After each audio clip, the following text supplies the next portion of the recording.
Hello, everybody. It's Ayam Sirias. I'm broadcasting live uh, for a scheduled event that was supposed to start about 10 minutes ago, but I can't get a hold of Nick. He's vanished.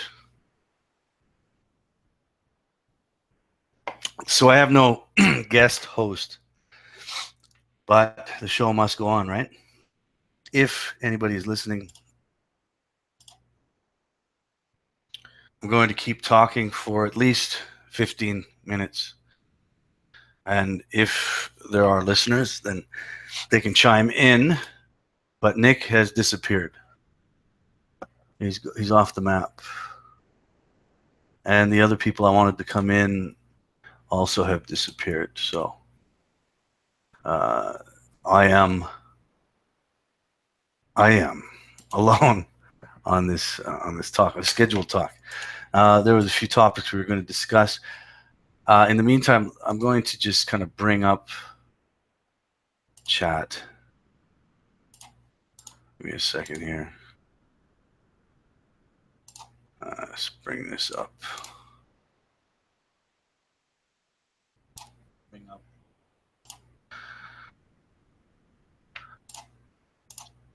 All right, so I've got the chat up. And again, I'm not sure where everybody has disappeared to. Um, Nick has disappeared. I can't contact him through Hangouts. I can't get a hold of my other friends. So I'm here for now, at least for the next, I don't know, maybe, I don't know, maybe 15, 20 minutes. We'll see what happens. I'm not sure exactly why they disappeared. It could be, it could be problems with internet connection. Who knows? I really don't know. But some of the topics I wanted to discuss with Nick, and hopefully he comes in, was, well, first of all, we were going to talk about communism, killing commies. That was the biggest thing. Kill commies wherever you go, right? That's the that was the tagline of every radio station in post World War II Indonesia, Southeast Asia, probably. Kill a commie. Have you killed a commie today? That was basically the tagline. If you mention the word commie today, most people know what it means. Communist sympathizer, someone that sympathizes with the political ideologies of the communist parties of the world. And if you're not familiar with what a communist party actually consists of, if you're not familiar with communism or how communism can become a philosophy of a political party, then just pick up a history book, read through it. I'm not saying believe everything they say, just pick it up, read it. It's pretty easy. Soviet Union is a very good example. Vietnam, China. China was a really good example of a communist country. But the communism that I'm most familiar with is the communism of the Soviet Union, USSR, and the influence of the late 1960s communism that kind of bled into Southeast Asia. It's kind of a bit of my own history of what I understand as communism. I paid a visit to the USSR in 1991, which would have been 2 years after the Berlin Wall fell and 1 year before the United Soviet Socialist Republic crumbled. It was a very good time to visit. in the Americas today, communism seems to be dropped like a cool word ever so often in social media. And what I find interesting is that I don't think people really know what it means.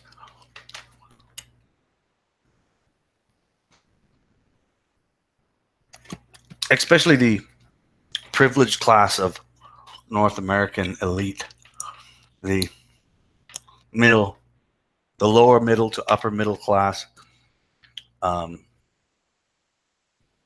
nouveau rich of the West, who got an education and didn't have to pay back the student loan. They see communism as I find it bizarre, but they come through a post-secondary education. They find and they preach as if communism is something to strive for, whereas not a generation and a half ago, it was the worst evil in the world. It was the greatest evil in the world. That's why we went through a Cold War from the late 60s until the late 80s. I mean, a 3-decade Cold War, two and a half decades Cold War, because communism was the bad guys. And now it seems that in social media and mainstream media, this concept of communism is coming up with this nouveau rich, or should I call them brainwashed, youth of post-secondary education within the last 10 years. It's absolutely mind-numbingly unbelievable. I don't understand how we can go. I don't understand how we can change from within one generation. If you consider a generation to be 30 years, which is the agreed upon norm, 30 years to be a generation, I don't understand how we can go in less than a generation, we can go from communism, evil of the world, must be stopped at all costs, shunned and shut out of every institution in the world. We went to Vietnam for it. All right. We hated Russia for it. We still hate China for it. Indonesia killed millions for it. And the West was the figurehead of this concept. Don't get me wrong.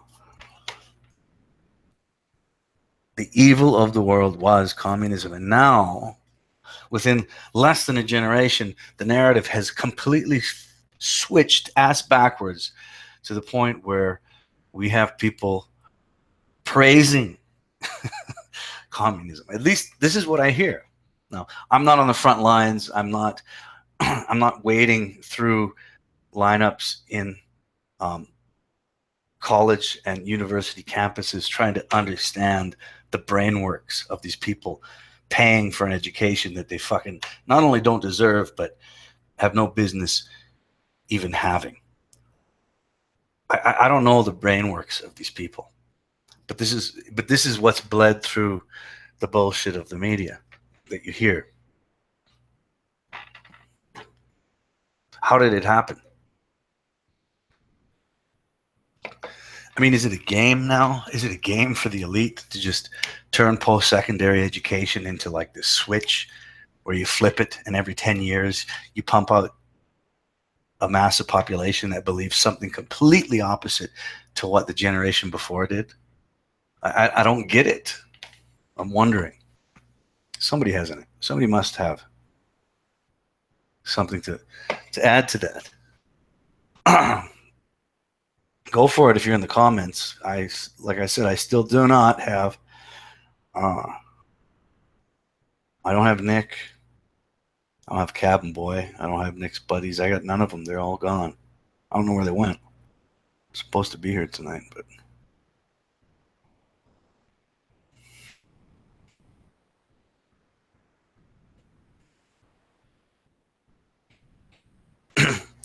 But that's basically what I wanted to bring up is the communist angle to start with. I know Nick had a few things he wanted to talk about based on that, but the point is, we went from completely anti-communist to pro-communist in less than a generation. If you count 30 years, what is 2017 today? 2000 minus 1090, 80, 1980s. And the fucking communists were our greatest threat in the 1980s. Less than 30 years later, that's where we want to be. I don't understand it. Now, I wanted to share with some of the listeners about an article I found on Associated Press News, and I guess I'll share my screen so you can see it.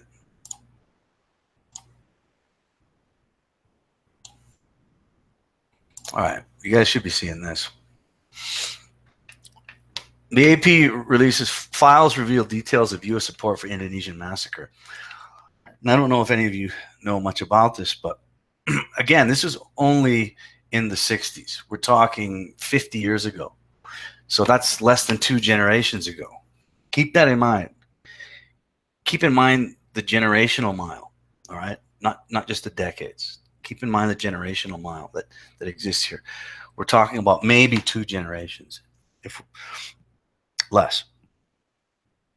And basically what this Associated Press article is saying is that declassified files have revealed new details of U.S. government knowledge and support of an Indonesian army extermination campaign that killed several 100,000 civilians during anti-communist hysteria in the mid-1960s.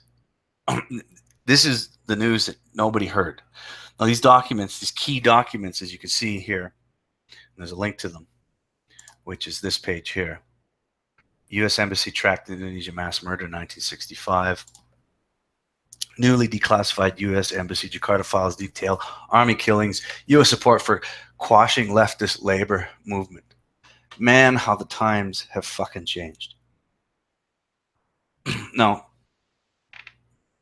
I'll tell you what I'll copy. I'll copy and post the links later so you guys can read the articles for yourself.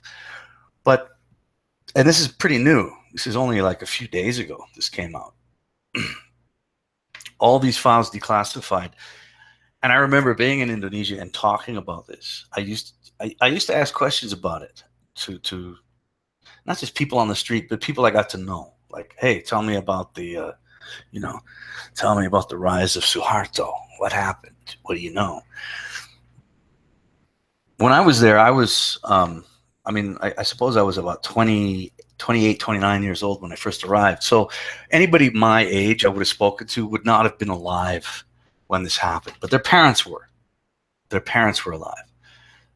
And also it's not a far extension from knowing the person my age and then speaking to the parents. So there was a number of people I was able to just like kind of, poke their brain about these events because they were there. They were there on the ground level living it. And if you don't know what this is, the 1960s, 1963 to 66, as it states here, this was about 15 years or so after Indonesia gained its independence after the dropping of the bombs on Hiroshima in Japan, and it became an independent nation with a capital and developing its own language and culture and so on and so forth, which is a huge change in any geographic.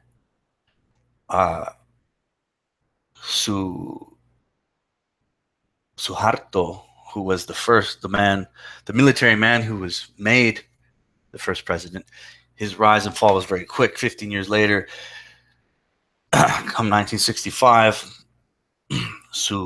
Sukarno, the military man, took over.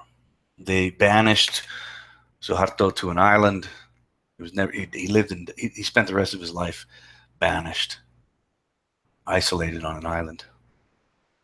And Suharto rose to power. Sukarno went to the island. Suharto rose to power. And when, in that power grab in Indonesia, it was probably one of the worst human rights violations, massacres in the history of the world that nobody talks about anymore.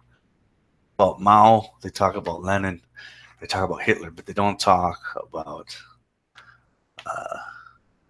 Suharto. And it was horrible. So in a span of 2 years, millions and millions of communists were culled. And according to these files that are now publicly available, so you can come here to this site and here's the documents, document 1, 2, 5. You can go through all these documents that list everything that happened. And as a summary, I can go back up and show you.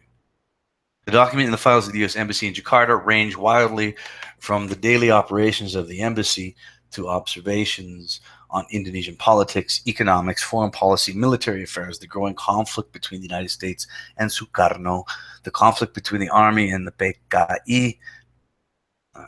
PKI, the September 30th movement and the mass killings that followed, and the consolidation of the Suharto regime. While most of the documents in this briefing book concern the events of September 30th, 1965 and their aftermath, we have included a handful of others to give a sense of the range and historical significance of the larger collection of an understanding of the broader consolidation of the Suharto regime, which lasted, by the way, for 32 years and to this day stands in the modern Guinness Book of World Records as the longest standing dictator in recorded history. 32 years. The events that took place were basically a culling of anyone that was part of the PKI, or in English, the PKI. It was the Indonesian Communist Party at the time. You have to remember, back in the 60s, they're very scared about the Russians and the Chinese, and Indonesia was kind of on the balance. And they thought, well, this Communist Party is getting a lot of power, and Sukarno, he didn't like the United States. He wasn't a friend. He wasn't in bed with them as the way they wanted them to be. And the culling, to this day, nobody will admit the amount of people that died, and it was in the millions. If you go on Wiki and you look it up, they'll never admit. They still won't admit. They'll maybe list 1 million as the highest number, but it was much higher than that.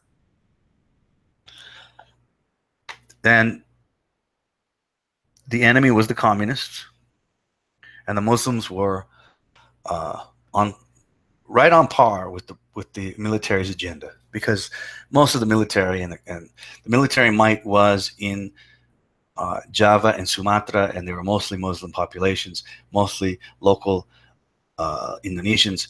Chinese immigrants made up most of the Communist Party. So it was basically just kill anybody that looks Chinese. If their name was associated with the PKI, kill them.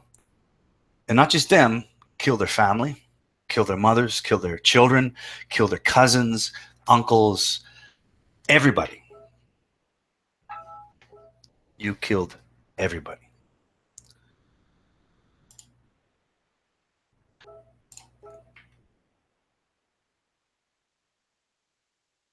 Oh, hold on a second. I think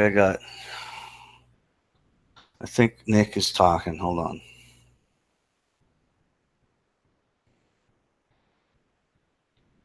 I think Nick's back.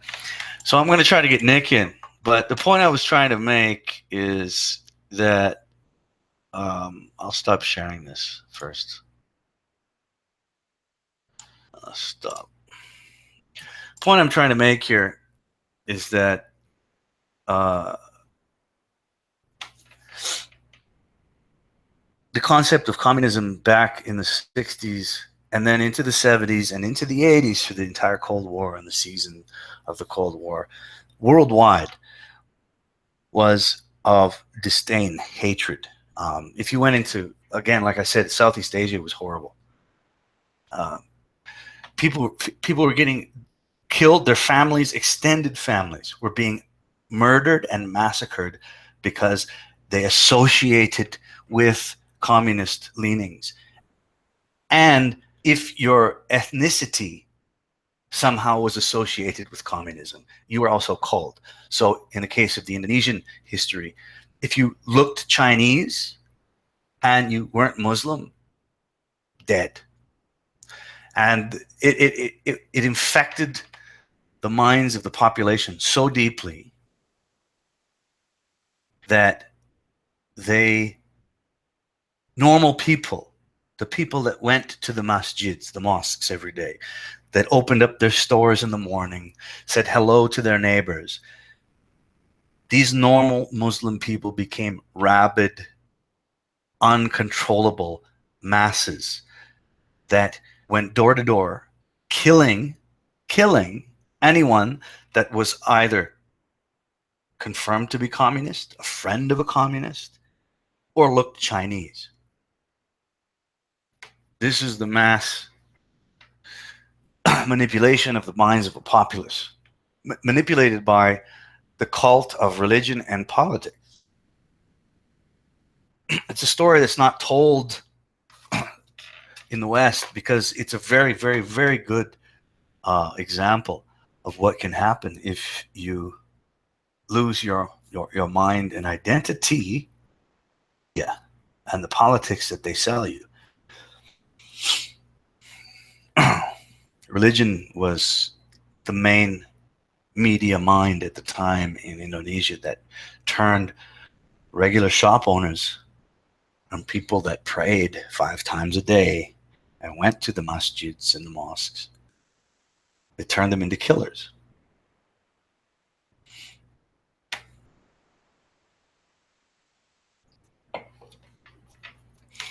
Now today in the West, we're talking about communism making some kind of comeback in the liberal left mind. Seriously? I mean, is this a thing? I live in a small southern Alberta town in Canada, close to the American border. And I've seen posters pushed up in my small town, taped up quite well, that say, even Canada is not immune to extreme right-wing thinking. It's not an exact quote. I'm paraphrasing what I read, but it means that there is and does exist today a push within the minds of those that attach themselves to any kind of media, especially the popular media of social media and the internet. There is a strong push to create this way of thinking is a lift towards some kind of progressive outcome. It's absolutely fucking amazing. I can see it in social media when I turn it on, and it's up to me to turn my brain on and off to whatever is force fed me through this medium. But it's an addictive medium, and it's happening, and it's very strong because even in the small town that I live in, posters are being pinned up onto telephone poles and whatever that say, watch out for the Nazi right-wing Trump-loving supporters. This is something that I think everybody should fucking take seriously. You're being manipulated. The media is manipulating you. They're turning you into one side or the other, a political ideology or religion.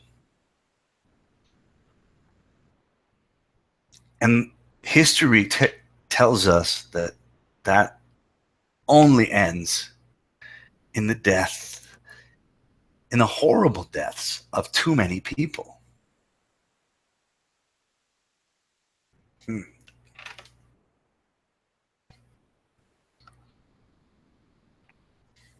I I'm a fan of popular entertainment media, movies, television, Star Wars, Star Trek, comic books, you name it. Who isn't? You have to be because it's fed to you. It's all political now. There is a mass migration of people who have made a living out of making videos on YouTube and being a part of social media such as Facebook and Twitter and so on and so forth.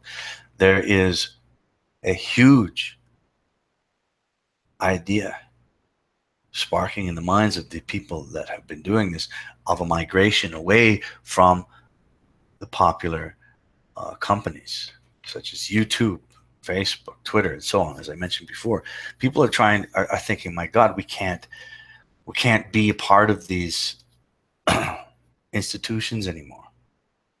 YouTube is completely political. It's part of Hollywood's left-centric media forms. Facebook, Tumblr, Twitter, all of them.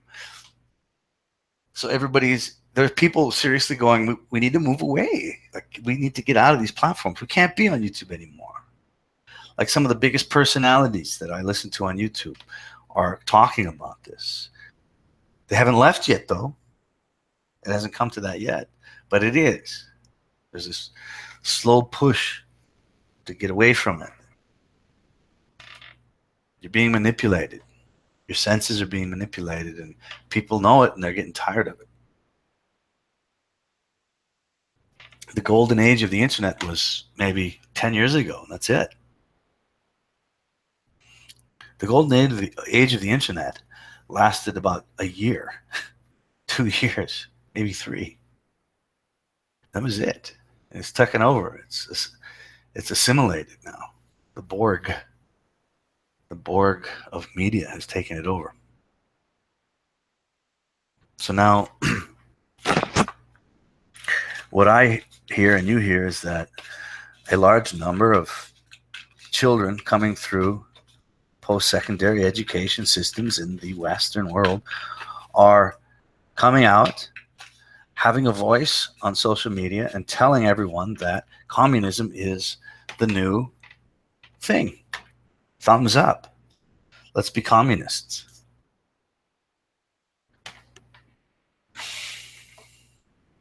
And people maybe my age are going, what? How did you come to that conclusion? Like, what the fuck did you learn in school? Who was teaching you? What were they teaching you? It's absolutely amazing. But that's the reality. And it looks like shit. It looks like Nick is going to be on in about 10 minutes. So we'll try to go until he gets on here. And everybody else I try to invite they haven't been on. So going back to communism,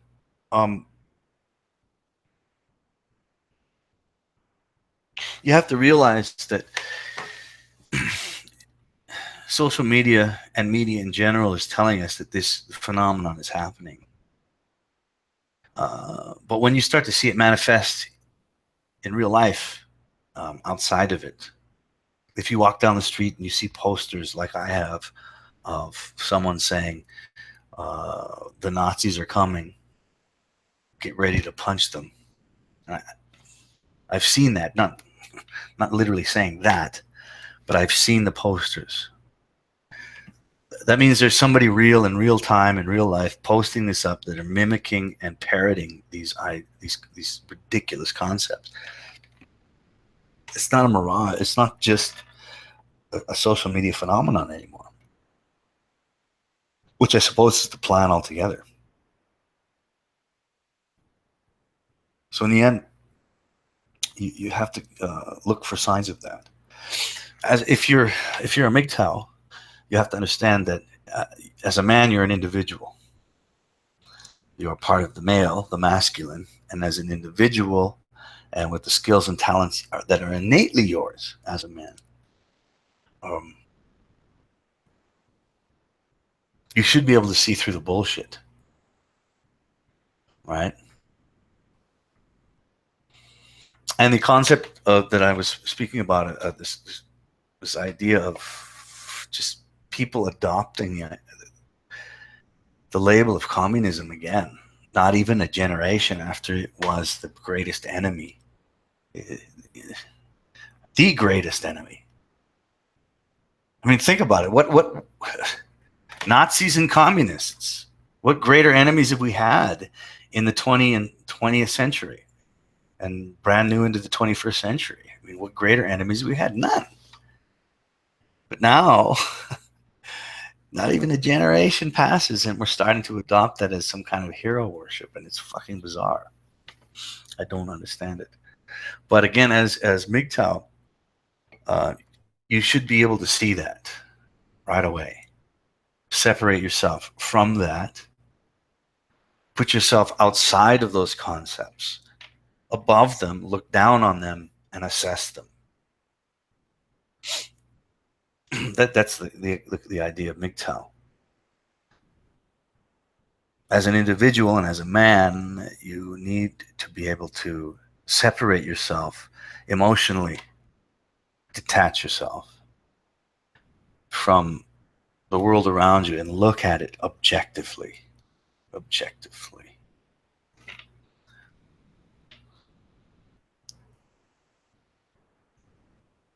So as MGTOW, you don't need to worry about fighting communists. You just need to understand that there are people that see communism in some kind of beautiful light, and they follow it, and they pursue it in pop culture and media and social media. But as a MGTOW, you should be able to separate yourself from all of that and see it objectively, completely objectively.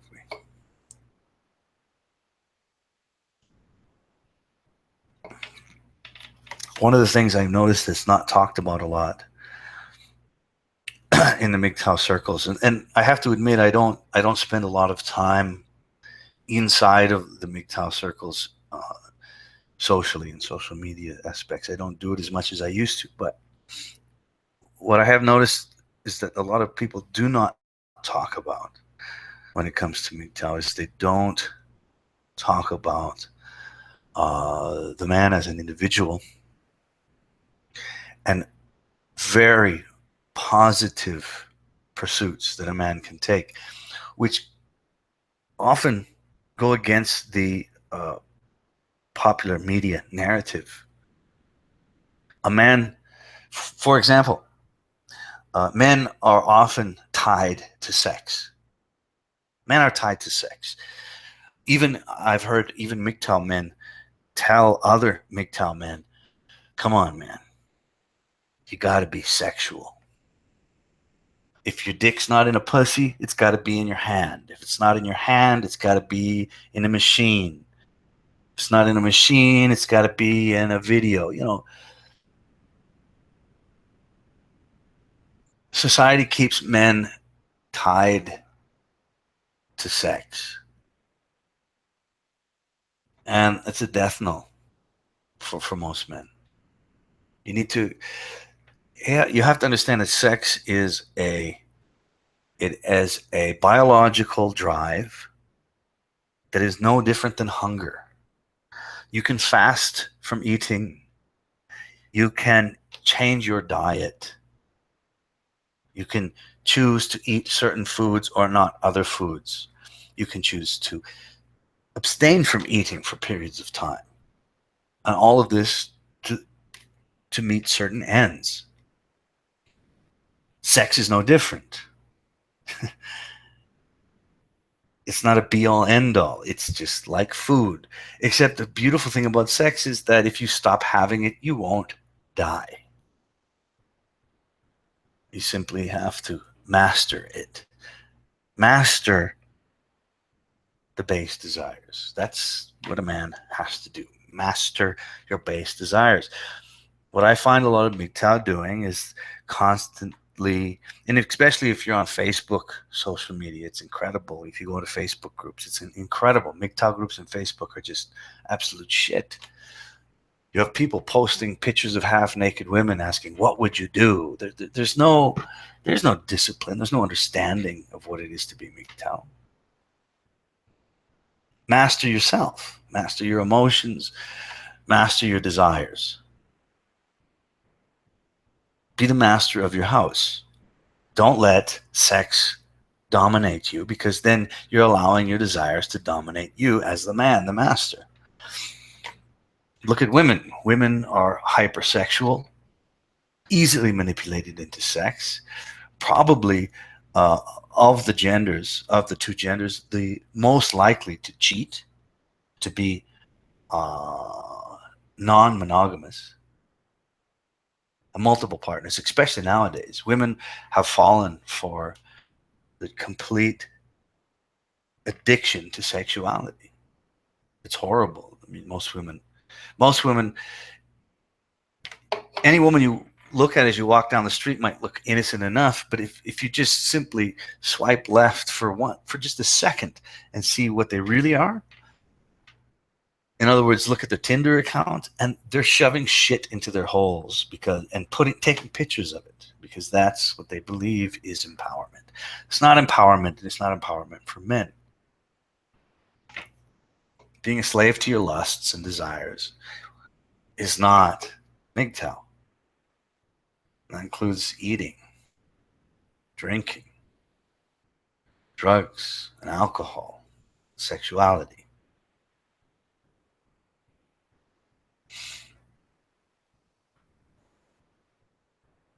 I'd like to see men master those things.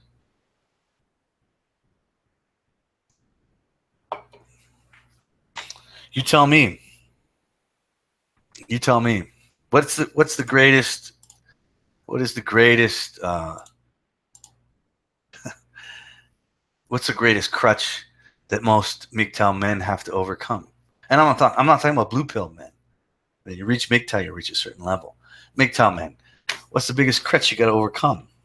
Which one of your desires, your base desires? Sex? Is it food? Is it drugs? Is it alcohol? Which one of these things pulls men in the most, stops them from being MGTOW? I wonder.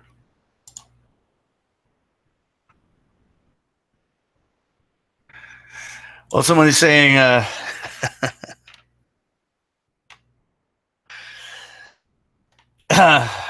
is it okay to watch hentai? Look, I'm not telling you to become a monk.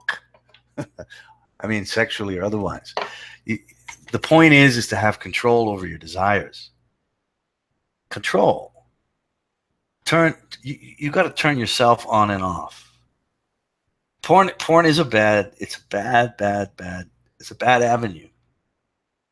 I mean, it's not a good avenue to go down. It's an easy one to go down if you've kind of sworn off women and you've decided that, I want to keep myself away from relationships with women, because obviously it's a big risk, as I have myself. But honestly, let me put it this way. The greatest fucking men, the greatest minds, the greatest male minds in the world were abstinent from sex, not involved in relationships. The greatest, most intelligent stayed away from relationships with women. This is a real thing. Tesla, yes, Tesla was one of them. Newton was another. There was many, many, many men who were brilliant in so many avenues of life and existence that we all live off of, who didn't wrap themselves around the concept of having sex. It's very simple. I honestly think that's the biggest crutch. I mean, I asked the question, I'm going to answer it. The biggest crutch for most men is sex. It comes down to sex. There's always this this needing in the back of the head, this needling. Like, okay, so I'm not having relationships with women. I'm not going to fuck women that often. I'm giving that up. I guess I can have sex with a prostitute. That's easier and safer, yes. I can jerk off. I can watch porn. But every single one of those concepts is just this real deep desire to keep you focused on something that isn't going to really improve your life. My advice is this: instead of fucking focusing on sex, get a hobby. Learn to play a musical instrument. How many musical instruments can you play? None? Pick one and make a dedication to learn it. Okay? How about other artistic avenues? What about drawing?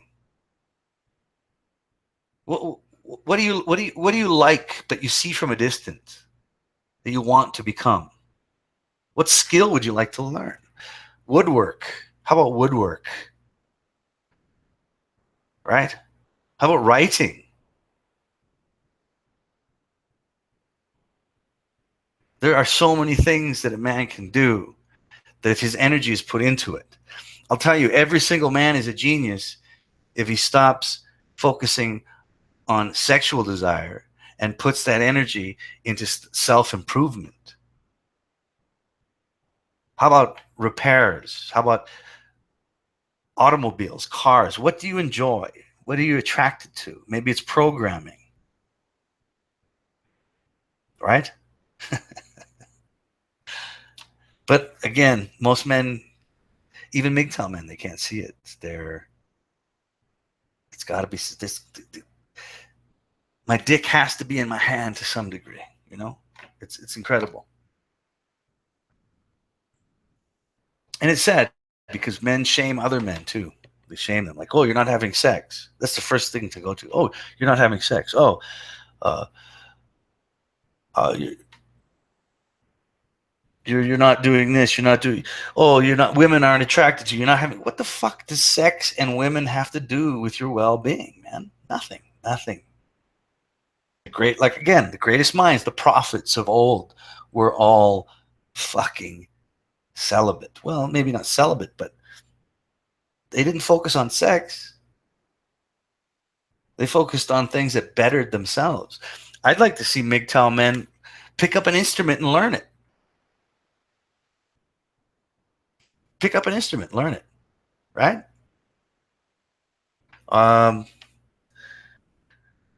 Read a book you've always wanted to read. Go to school. Pay a little money. Instead of paying for a hooker, put that money aside and learn a skill by going to post-secondary school and learn something. Right? Why not that? Write. Learn to write.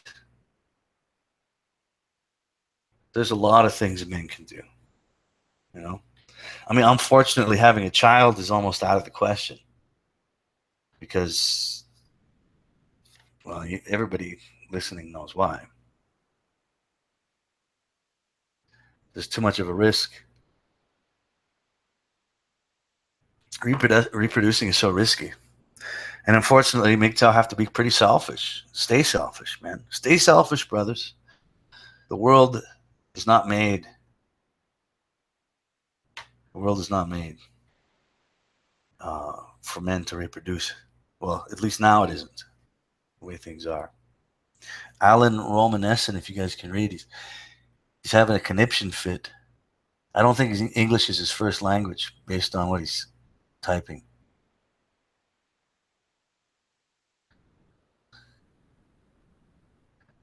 See, look, he says you cannot get laid because you're looking ugly. Poor English. Very poor English. But again, it comes down to shaming, male shaming. Oh, if you can't get laid, then your life is worth nothing. It's amazing. It's amazing how men do that. Like, oh, if you're not having sex, then you're not a man. See, Alan Romanesson is not a MGTOW. Not at all. He's a sad man who identifies with he needs female attention in order to be worth anything. He's the farthest thing from a MGTOW. And that's what I'm saying. It's like NNEO 100. You need to have a regular instructor, a mentor. True, it's nice to have mentors. It's nice to have people around, like-minded people. No man is an island. But in the end, take the best you can from what people have to say, and then apply it to your own life and explore your own life. I mean, MGTOW is your own way. Find what suits you. It's true. He might be a true forced loneliness guy, and I feel sorry for those guys. I mean,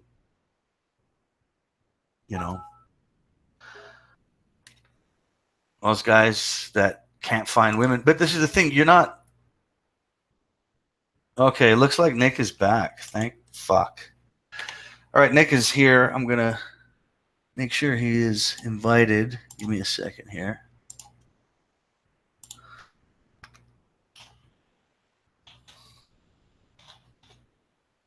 Why won't it let me?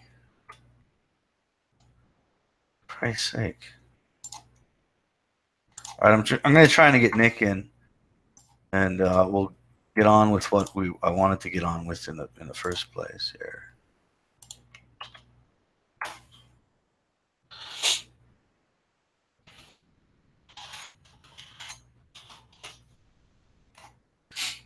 Yeah, brothers, seriously. I mean, the last thing you want to do in your life is to be completely beholden to a woman to make how can pussy give you identity?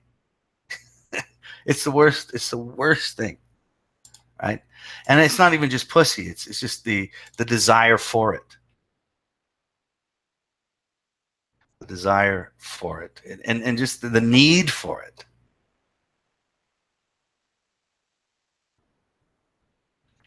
Just this need to look at me, I'm a guy and I can get laid. Like, what the fuck? The best men in the world were the ones that fucking didn't have to deal with that shit. And I'm sorry, Alan, if you're looking to MGTOW to give you some kind of to get you laid, well, you're barking up the wrong tree, man. You got to go somewhere else. I suggest going to the pickup artists, the PUAs. They'll help you. They'll help you get laid. Whether you're ugly or attractive, they'll teach you the skills you need to get all the validation you need from pussy. But just don't get upset when one of them gets pregnant and you end up paying for the kid. Right? Fucking incredible. But I have to say, look, I'm an older man. I'm 43 years old and I have a kid. Younger guys, it's one thing for me to say, hey, just stay away from sex. But if you're younger, it's a lot harder, So you're going to have to find your own way through that. You're going to have to find your own ability to distract yourself. Alan knows better than all of us. It's okay, buddy. It's okay. But to be honest, if I could go back 20 years, or if I could be 25 years old again, I honestly would spend less time pursuing women and pussy and a lot more time pursuing things that just made me happy as an individual. I would have put more time into developing my skills as a musician or my skills as a writer. So much more I could have done.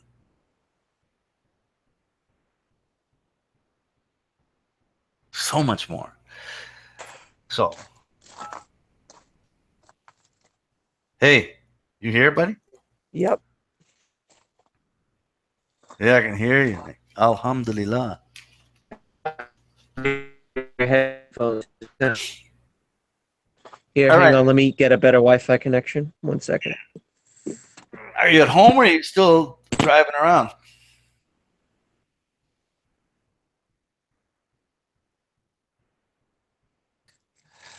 Got my sigs. I'm all set. Give me Beautiful. a second here. Let me. No, hang on.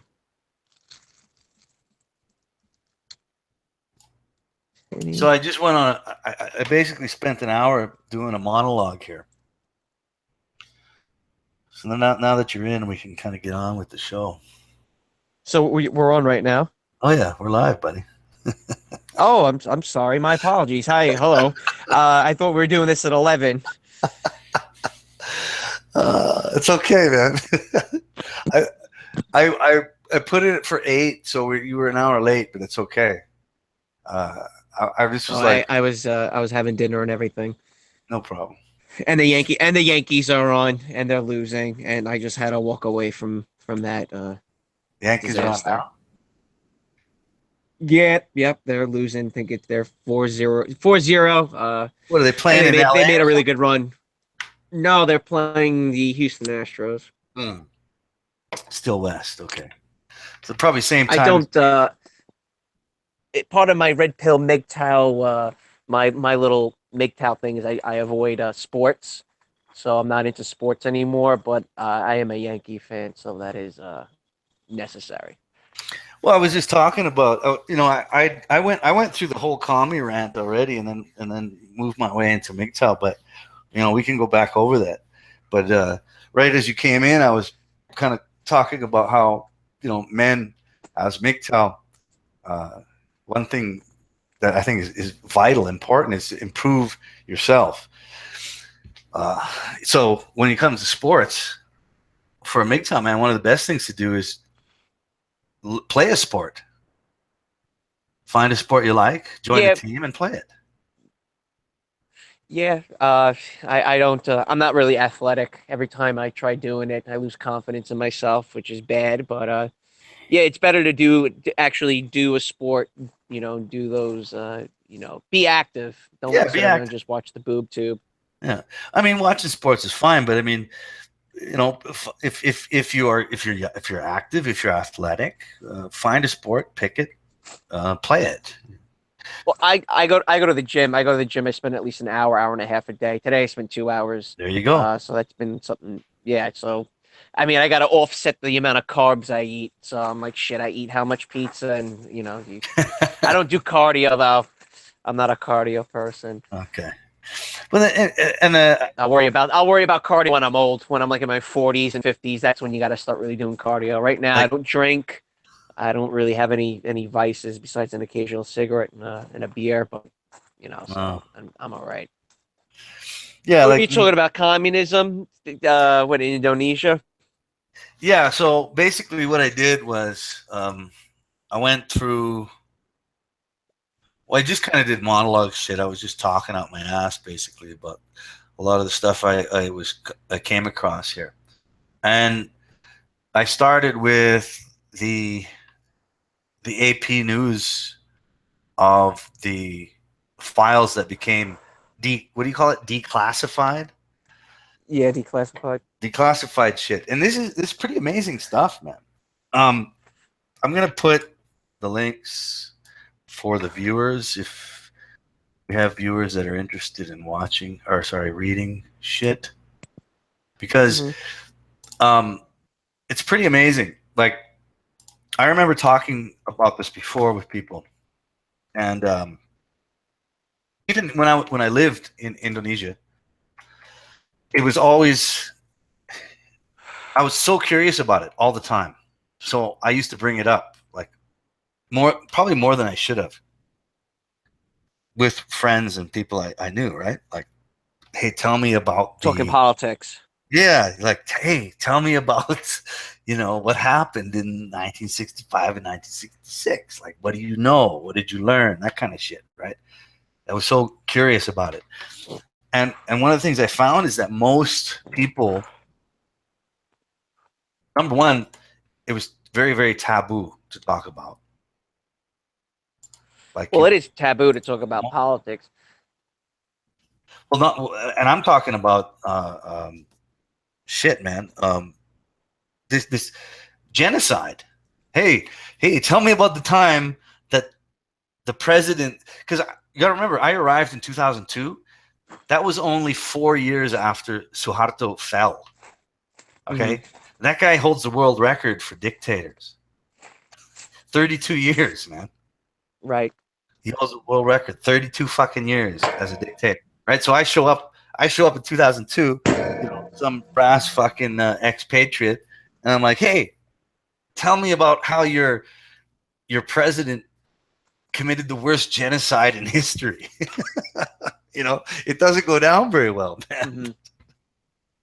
Yeah, I never, while living in Cambodia, if I got my girlfriend's mother drunk, she would start, talking about Pol Pot and working the rice fields under the regime, the communist regime. Yeah. And her job was to separate the bodies. The reason why to this day they're unable to find any of the bodies of the between 2 and 3 million. I always go with the liberal figure being higher with 3 million deaths, and the reason why they were unable to find so many corpses besides the killing fields is people like her. Her job was to put 4 bodies in one ditch, then separate another like group of 3 or 5 bodies, another 700-800 yards away from there, because if the bodies were all congregated in one area, the smell would distract the workers. Oh shit, eh? Now, on top of the ground being very acidic, that was part of the reason. But yeah, it was groups of bodies just scattered about, 4 here, 5 there. So that's one reason why they're unable to recover so many remains from the killings. Yeah. Well, that's another thing is I was talking about how not even a generation ago, let's say a generation is 30 years, right? Not even a generation ago, the biggest boogeyman on the planet was communists. That was it. I mean, it was through the 60s, 70s, 80s, Cold War, through even up into the early 90s. Communists were the bad guys. Mm-hmm. You had the Berlin Wall come down in '89. You had the complete and utter fall of the Soviet Union in '92. And from before, the biggest boogeyman was communists. Kill them, communists bad, run them through. And without even going into detail again about what happened in Indonesia, we're talking about there's no number. There's no number on the amount of people that died. But I guarantee you, it's bigger than most people want to admit. Well, Indonesia it's got such a high population. I would imagine the numbers would be quite high. Oh, huge, man, huge. And if you go through also, those files, it's an archipelago. Yeah. Right, yeah. And then it's islands, so you don't know what's going on what island. You don't know who was there. There was no registration or birth certificates. I'd imagine for so many indigenous people that lived in Indonesia, and also the same goes for the 2004 Boxing Day tsunami. We still don't know who died on what island. There were tribes of people that were just wiped out from the tsunami. People that no one even knew that lived that died. So it's kind of amazing, not just in third world countries, but if you look at like the missing people's report in America, you don't even know where these people went. Yeah, you don't know where it's just a lost soul and to be forgotten, which is it's a really kind of a creepy concept when you really think about it. How people just disappear like that, no next of kin, no family, just another milk, face on a milk carton kind of a thing. Yeah, absolutely. Yeah, that's and as a side note, I wouldn't mind touching on that subject in a later video. But yeah, with the communist killings.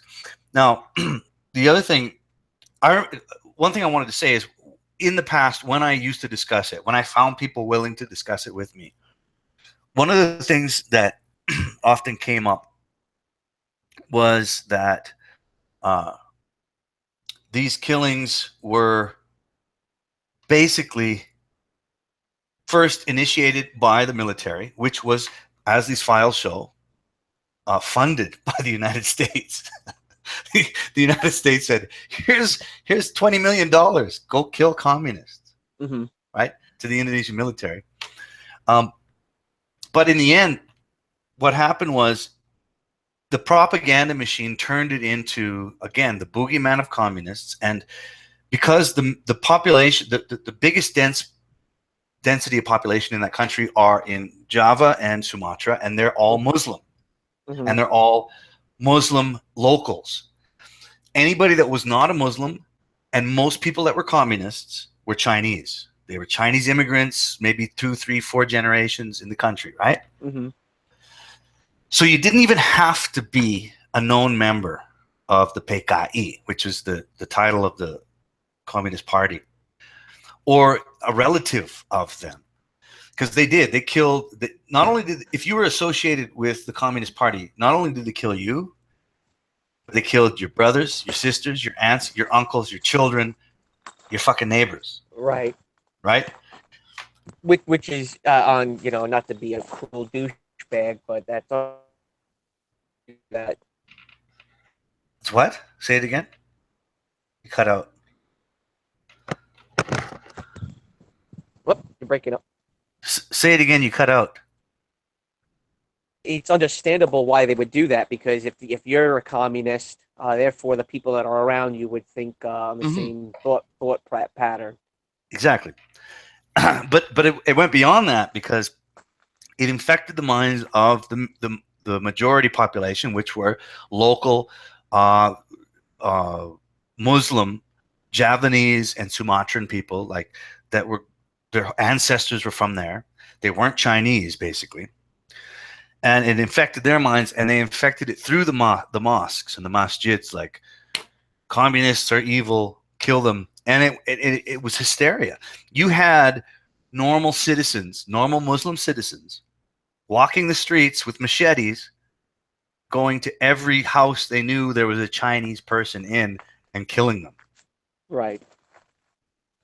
Like, fucked up shit, man. I mean, these normal citizens were playing a part in the massacre. Well, you're talking about communism and what it was like in the mid 20th century. You you're coming out of World War II. The colonial empires are falling apart. They're breaking apart. France, England. England's obviously in retreat. France is a little bit different because they feel like they were dishonored during World War II, so they want to recapture what they lost. Kind of a pride thing. So they don't want to lose Vietnam. They don't want to lose Cambodia and their extended satellite countries, satellite resources. So, how would a Vietnamese civilian feel about, okay, so France fell, you lost, everyone's breaking up now from this post colonialism era. Who do you turn to? Okay, do you go back to your colonial ruler, or do you side with another country who, do you side with Russia or China, who are the opposite of the West?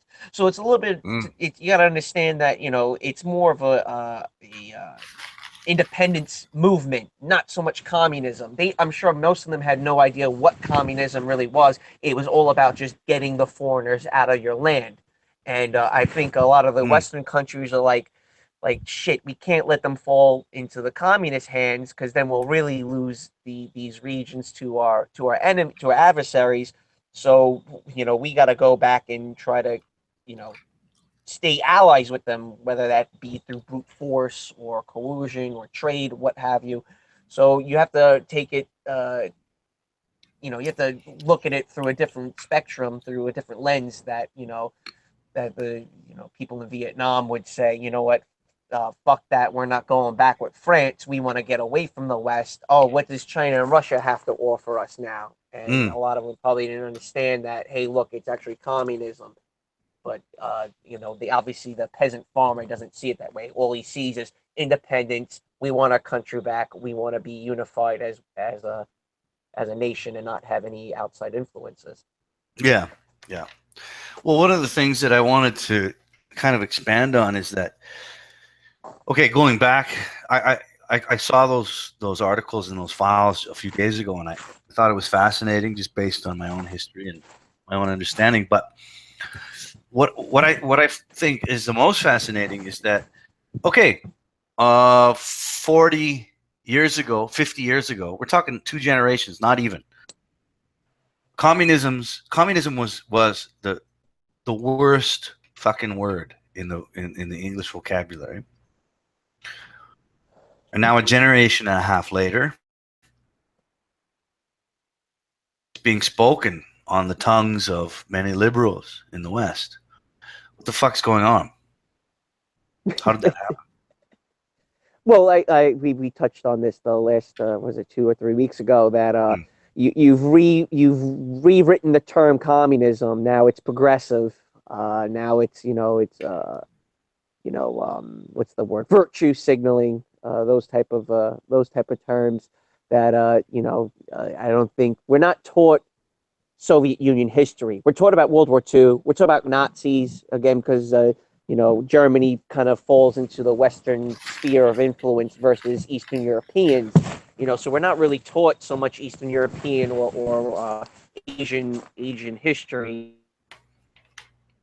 We kind of just talk about fascism and Yeah. capitalism. So we don't really talk too much about communism. It's not taught in high school. It's not definitely not taught in middle school. But we talk about World War II. We talk about Mussolini. We talk about Hitler. Obviously, we don't really talk about Franco. I find that to be a little bit strange because I guess Franco was considered the good dictator, the good form of fascism. But yeah, it's virtue signaling. It is everyone should have a fair share and a free shot at whatever it might be. Social Social justice is justice. justice. Just right. Justice is left alone. Justice is justice. Justice is blind. But now you add an appendage called social justice, which is what is that? What is it? Undoing wrongs from 50, 60, 70, 100, 200, 5, go on. It keeps going on further and further back. And, with leftist mindset is it just never ends. So now you're tearing down statues from the Civil War, right? So you're tearing down those statues. Okay, now they're talking about taking down Christopher Columbus. Well, where does it end? Mm-hmm. It just keeps going and going and going, where you're at the point where you're pointing the gun at your neighbors now, and you're next to kin, your brothers and sisters. Mm. Just as you were saying, what happened in Indonesia, where you start Exactly. turning in your own family members because they said something wrong or whatever it might Exactly. And that's what I wanted to get at, is because, like, again, like in Indonesia, you had neighbors going next door and dragging the neighbors out by the hair and handing them over to killing squads, to brute squads, right? Because not they may or may not have been communist sympathizers, but they knew somebody, or they were Chinese. It really just came down to that. You're Well, it's Chinese. understandable. Again, the Chinese. Let's look. Do the Chinese belong in Indonesia? Not Mhm. really. No. It's Indonesia. They're not Muslims, right? No. They don't really belong there. They're probably they're merchant people. They're money driven. That's why they're in Indonesia to Mhm. try to make money and try to better themselves. So naturally, it becomes a baboon logic where it's anybody that doesn't look like one of us has to go. Anybody that doesn't really think like us has to go also. Mhm.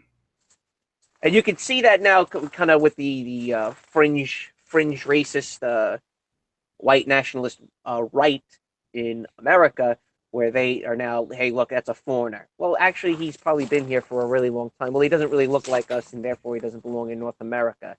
You can see that starting to manifest itself in America, where the native populations being displaced by migrants, immigrants, people on business visas in the United States. And you could see how it happens where people just, regardless of their political affiliation, they kind of want to have their own land. They want to be a separate entity from whatever you might be. If you don't really think like us, therefore you should be over there and not coming into our home turf. Exactly. But this is the thing: is I'm wondering if it's so easy for it to happen in places like that. What, like in the West? Well, no. I mean, it's happening in like I'm saying when it happened in Indonesia, where eventually it gets to a point where you'll turn on your neighbor, right? And it's not just like, hey, my neighbor's playing loud music. Hey, my neighbor's a communist, and you need to kill him, right? I'm wondering, can that happen in the civilized West? Absolutely. I know just from what I see in New York, where there's people from other lands buying up property in my home state. I'm not cool with that. And if I keep getting pushed into a corner and not making money, and the social engineering, cultural Marxism keeps continuing the direction it's going, every man's got a snapping point. And the snapping point comes where, what, fuck my neighbor. I don't really give a fuck. He doesn't really look like me. Maybe he has a better car than me, or he has better resources than me. You know what? I don't really care. He's brown skin. He goes to a different church. Mm-hmm. He hasn't been here as long as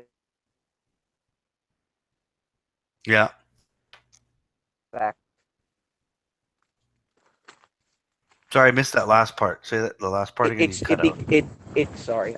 It starts to snowball, where you do start turning on your neighbor, that he doesn't belong in your country. Have we seen hints of that yet?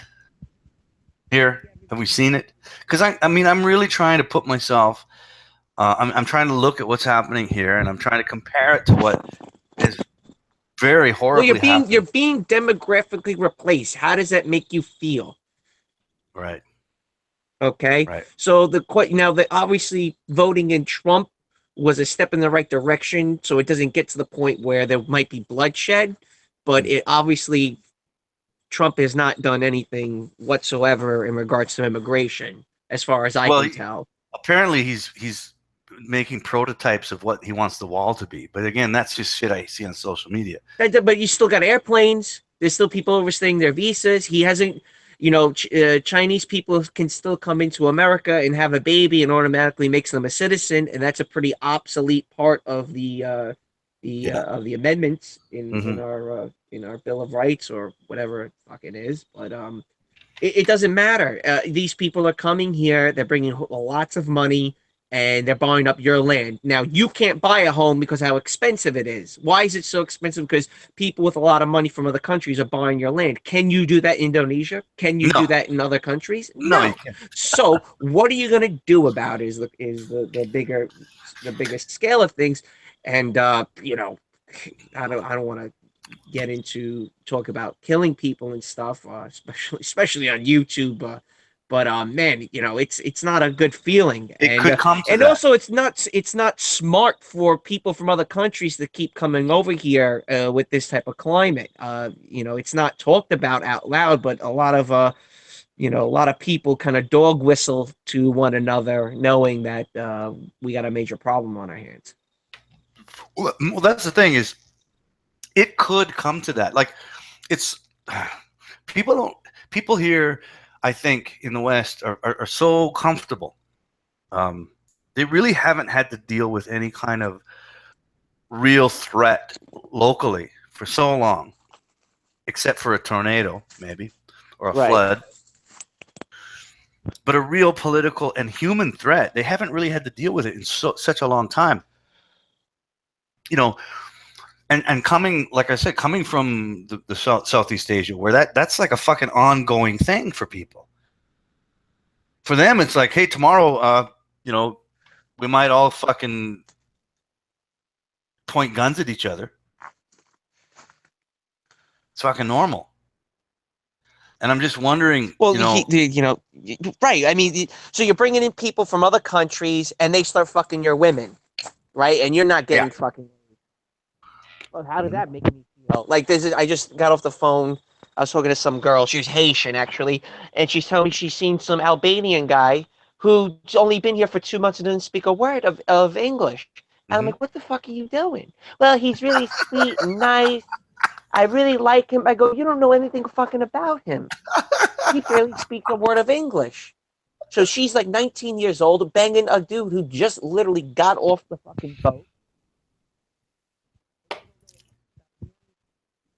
I lost you. I lost you, man. Hang on, let me see if. How about now? Can you hear me now? Yeah, I can hear you.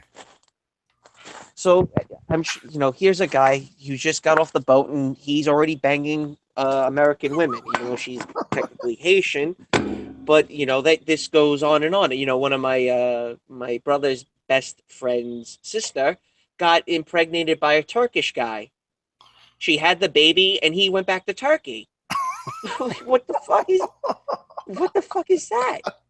And she comes from a broken family, broken home, and her I'm not going to get into her Probably personal no her daddy. personal history. Probably has no dad. Right. So there's no right. So well, she does have a father, but Biological father? that's a yeah, she does have a biological father, but the what happened was the mother started fucking the father's brother, and then yeah, yes.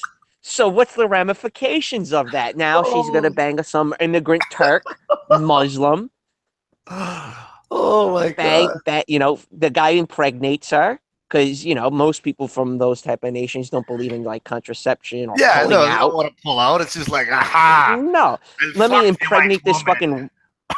Let me impregnate this white bitch, I come right? And inside I'm you. gonna do a runner, right? And then run away. So this is what's happening. And that's a little bit of the issue with MGTOW with the white guys, where you're going your own way. Meanwhile, your women are now fucking, Oh. Well, this is Muslims and immigrants and brown skinned people. well. Look, look. This is the thing, man. The issue there lies within the women of our culture. All right. Now, men have two choices. You can stand on a platform, raise a bunch of money, join some political party, and start to teach women how to be women again. Like, excuse me, miss, I think you should stop being a thought whore and fucking immigrants and get back to creating a better culture for our country. You Yeah, can but do that's that. not that they don't do. That's not what women do. No, you can And do that. Yeah, you can do well, that. they're now we're that's magical. I say it's magical thinking, but that's just the state that's kind of the state we're in. Is that Yes, yeah.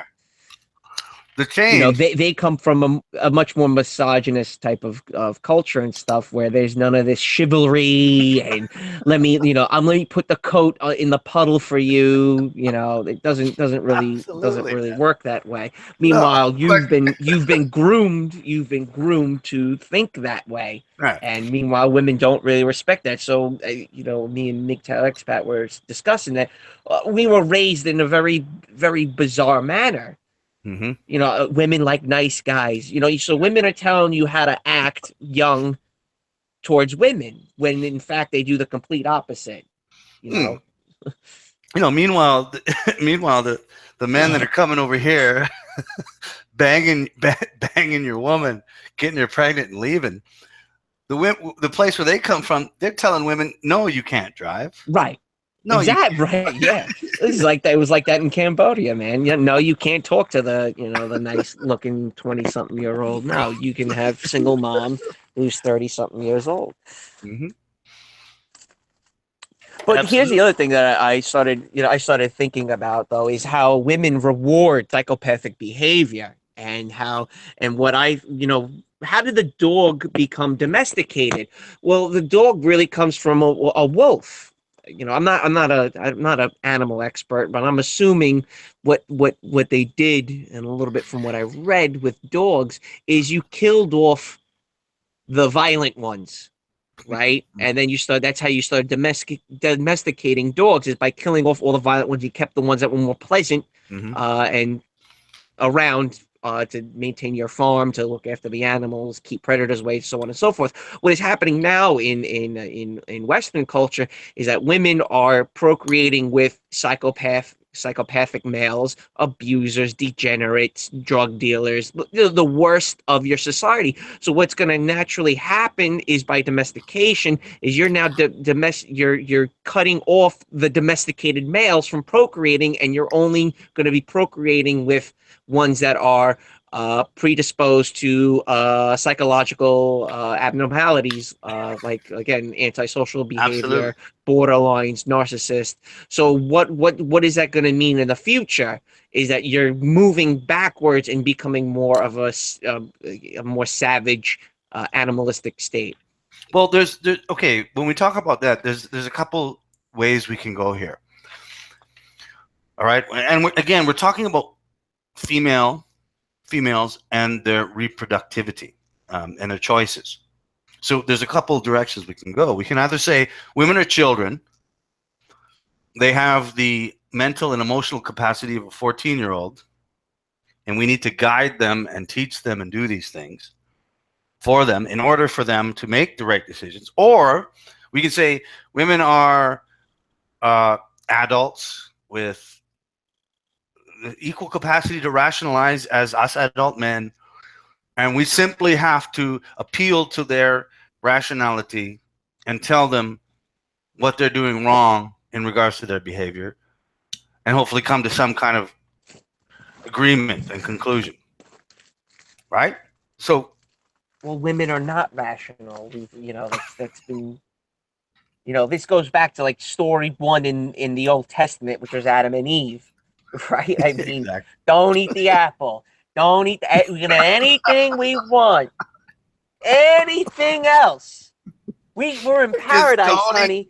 God asked one thing and one thing only. Don't eat the apple. No, I want the apple. You lied to me, and you said I'm not giving you a blowjob, and I want the apple. God, listen, I'm fine. Here's the fucking apple, and guess what? Now you pay. Now you pay the price because you ate the fucking apple. Yeah, absolutely. Well, this is the thing. But they have Say that again. You cut out. Sorry. one thing women want, what they can't have. What's the one thing they weren't allowed to have? Eve was allowed to have, which was the Mhm. apple. Mm. So here's the apple. Now we're screwed because you had to have the fucking apple. You had to have it your way. When we told you you can't have the apple. No, no. This look. This is to me. It's real because it's observable, and you can reproduce it. Very simple. Any man can do this in their lifetime. They can reproduce the experiment and observe it and record it, measure it, and that is the emotional evolution of a woman stops at around the age of 15, 16 years old. This is not. That's when they start sexually peaking. That's when guys want to Yes. screw them. So as soon as you introduce the fact that guys want to screw you, guys are going to tell you anything you want to hear. It comes into where they peak maturity based on when guys want to start screwing them. Yeah. Well, and I mean, there's probably a lot of real uh, measurable scientific evidence you can find in this in regards to even biology, not just behavior, if people were willing to fucking look into it. And and that is We very. don't we you can't, because then you're introducing the concept that women aren't equal. Exactly. That's my right? point. Yeah. And you're not going to do that because half the world's population, and probably more, I don't know what the ratio is, I think it's like 60-40, you in population, you know what, you're retarded. Yeah. We're not like, no, now you can do this, that, and the other thing. Yeah, of Well, course. that kind of, you're hurting, I wouldn't say you're hurting feelings, but, it's You're hurting feelings. the is by having a father in the house tell him, no, listen, you can't eat the apple. No, banging the Turkish dude who's only been here on a tourist visa. Okay, and then going back, you can't have sex with him. I'm sorry, It's a honey. bad idea. It's a bad idea. I'm doing, I love him. Oh, okay. Right. And then let's introduce the mom. The mom's gonna let her have fun. She's entitled to do what she wants to do. If she wants to sleep with that man, she can. I love him. He's so sweet and nice. No, he's not really nice. He So it just keeps going on and on and on and on. And again, I really hark back to the concept where women are continue to cohabitate with abusers, Hmm. whether again that be men that are lean higher up on the antisocial spectrum, narcissism, Yep. again manic depressives, that's bipolar disorder. So again, you start procreating with these type of males. You're what's going to happen is any men that are decent, they're just going to be, lost in the sands of time. They'll be a footnote in history. Yeah. And I mean, look, if we want to round it up to that, we're basically saying that,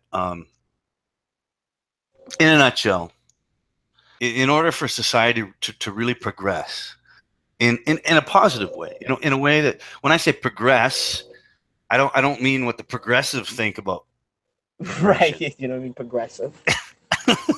The progress to the progressives is like I'm a woman from 10 to 5 and a man from 5 to 11. And from the rest of that time, I'm just a gay cunt. I mean, that's their idea of progression.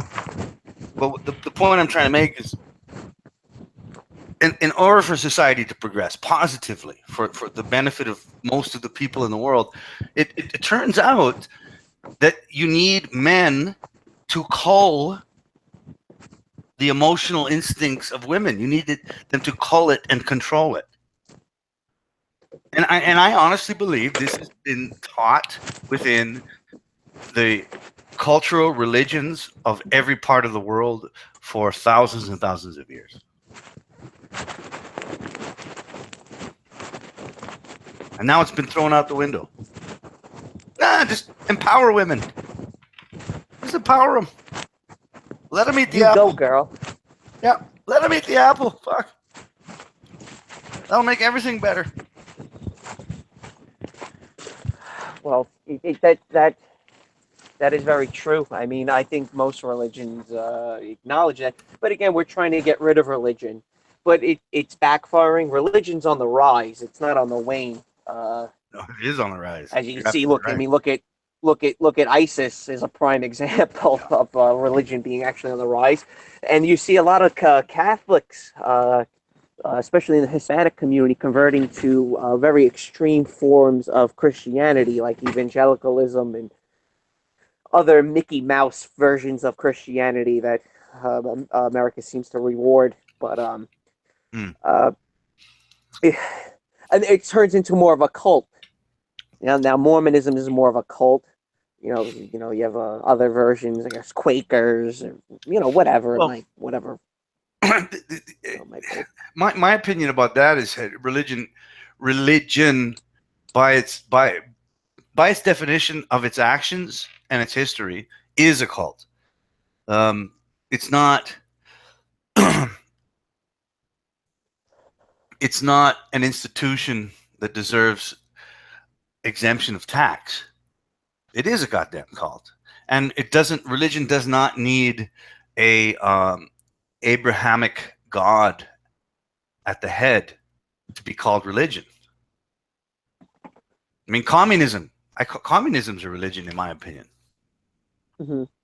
You know, it's a goddamn religion because to me, religion is like throw out common sense and logic and replace it with doctrine, Dogma.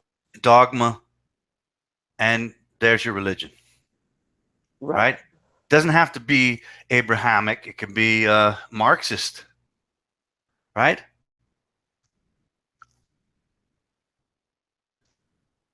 Because I'll tell you, Yep. man, in Indonesia in the 1960s, between 1965 and 1966, they convinced hundreds of millions of Muslims to walk next door and kill their neighbor because they look Chinese, right?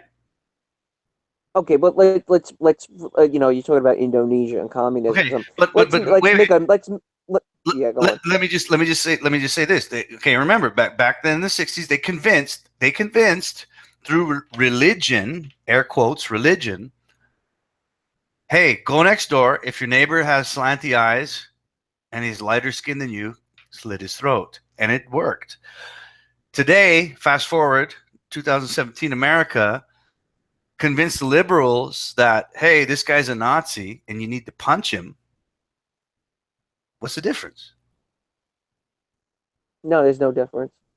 Really?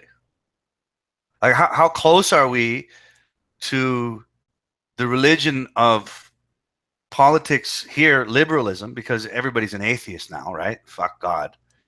So instead of attaching a religion to God, the all-knowing, all-seeing, we attach religion to God, the state, or whoever the head of the state is. Like, what's the difference between suddenly, oh, hey, by the way, liberal living in your parents' basement, he's a Nazi, better go out and kill him, right? What's the fucking difference?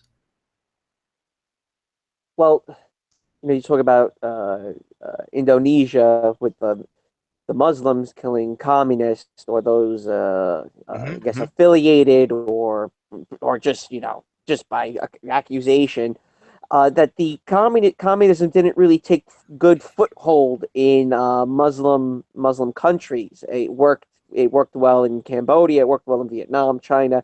But the Muslims saw communism as you're trying to get rid of our religion, and that shit, Muhammad, Bismillah, Allah comes first. So Mm-hmm. the strength of religion overpowered the strength of communism, but it didn't really pan out so well in Vietnam, China, and Cambodia, which are godless countries, right? No, So they you have saw gods. in Bangladesh and India, where the communism again tried taking a foothold, it backfired because the religion was far more stronger, and the ethos of those countries were much stronger to repel Well, atheistic ideas. in Indonesia, the Americans basically used the Islamic influence to kill the communists. They're like, ha, ha, communism ain't going to take a hold in this country, not while we have money and we can fast line it right to the masjids, the mosques in Indonesia, right? Right. Easy. So, Well, also the West didn't want Indonesia to fall because of the rubber. And well, the Indonesia is such resources a are huge. the resources in Indonesia Are outweigh the huge. resources in, let's say, Laos and Vietnam and Cambodia.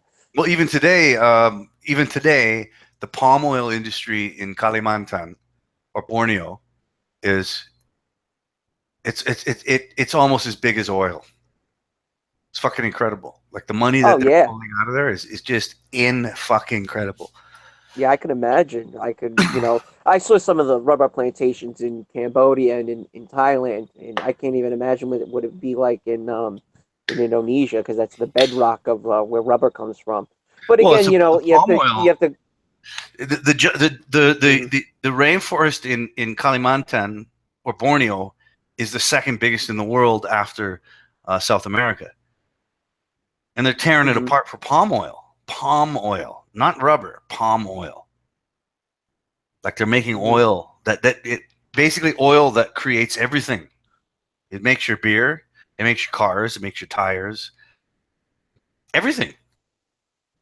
Well, it's the height. It's the height of the Cold War, and again, take it again. Go back to what I was saying before.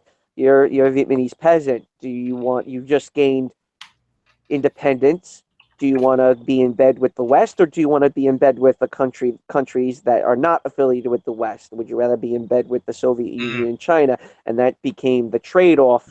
Um, and I have these debates with a lot of other, just like intellectual types, where they say that the West get left no negotiations for these countries. It's our way or the highway. And Vietnam was like, "Fuck that! We're going to do it our way, and we're going to side with the communists." And well, Mm. and then America goes, "Yeah, well, we're just going to drop a shitload of bombs on you if that's the case."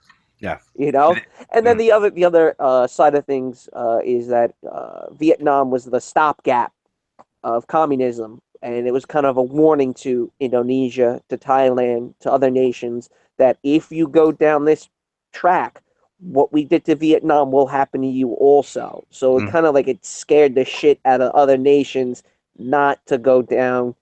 Don't veer off the beaten path. Don't veer too far outside of Western influence. Yeah. Well, and it didn't. They didn't even have to go that far because you have to remember a lot of those countries became sort of independent after World War II. I mean, they were just sort of handed a loose government and a head of state, and for most of them, because before that they were just tribes, all just tribes, kind of getting along on the same Yeah, islands. borderless. There was really not Yeah, much. There was no no borders borders, really. no, just a bunch of tribes sort of getting along, doing their thing. They had the rules, and then they dropped a couple bombs in Japan and said, "Boom! Now you got a leader. Here's your country. Good luck." And it was very easy, very very easy to convince the military, the heads of the militaries in a lot of those countries, to go like, "Hey, you want you want a little bit more power? No problem. Get rid of this guy, and you know, sky's the limit. Very easy." Weird with communism and that type of doctrine is that it keeps going. So let's say I think this was in Bangladesh or Bangladesh or Pakistan, where okay, we killed this communist leader because he wasn't far left enough, and then they killed the next leader saying, oh, he wasn't far left enough, and it kept going and going and going. Where you just out you the one communist wasn't stronger than the next communist, and it kept cascading like that. Hmm. And that's what you got Stalin. I mean, Stalin was the brute of all the I guess the leaders in the Bolshevik Revolution. He was the strongest, most ruthless out of all of them. Trotsky obviously went to Mexico, got killed. I mean, he had a Hmm. different way of looking at communism. He didn't agree with Stalin, but Trotsky wasn't the strong one. Stalin was the heavy handed version, for what it turned out to be, I guess. Yeah, yeah. Well, and And then a lot of those pushes, in the beginning, they were all royalty, right? Like in Russia, royal families overthrown to yeah, take, yep, yeah, yeah, to Tsar take over. Nicholas. Yeah, He didn't see it coming. You have to understand what Russia was going through at that time. Is that the West was just bending nations over a barrel, just raping and pillaging across the globe, and yeah, developing unbelievable navies and tanks, and just the industry and the German war machine. And Russia was still an agricultural society, and the Russian people were like, "Yo, look at America, look at England, look at Spain. Why don't we have any of this shit?" yeah. And then they got their asses beat by the Japanese. Then they were in a war with Turkey prior to that. They were just losing battles left and right. And the Russian people were like, "Fuck that! We want to be as strong as the West." And that's how the Hmm. the the revolution came about. Like we fell behind the eight ball. Why did we fall behind the eight ball? Well, we Yeah, need to do something to get ahead of everybody else. yeah, yeah. And You again, know, and again, with that much push, you have, you get a lot of violence. That's where people are killing your neighbors.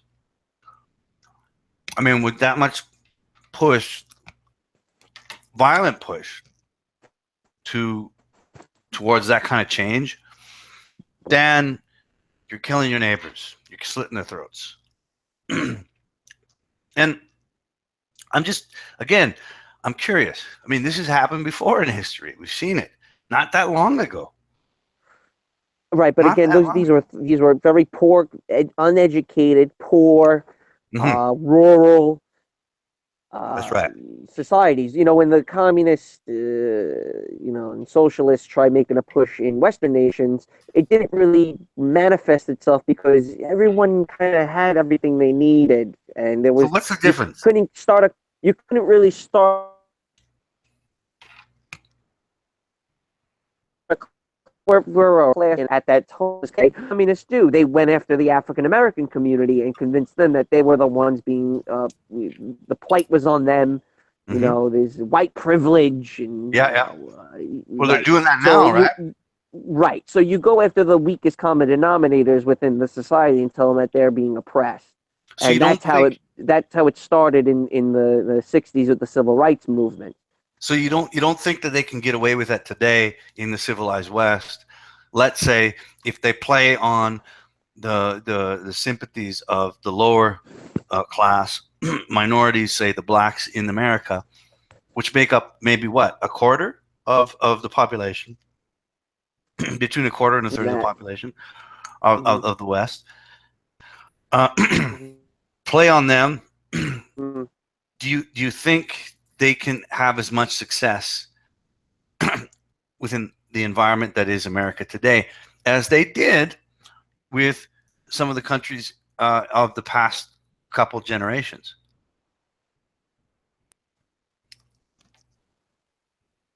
Hello?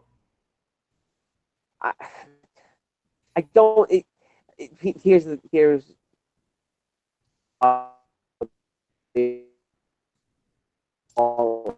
is that if you're to be continued to be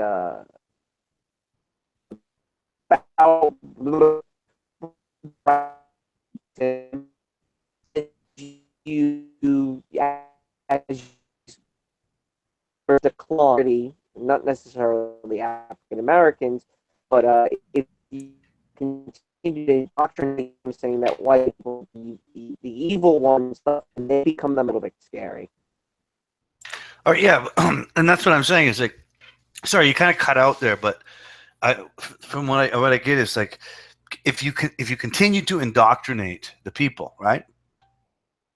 Um, enough, it could get scary.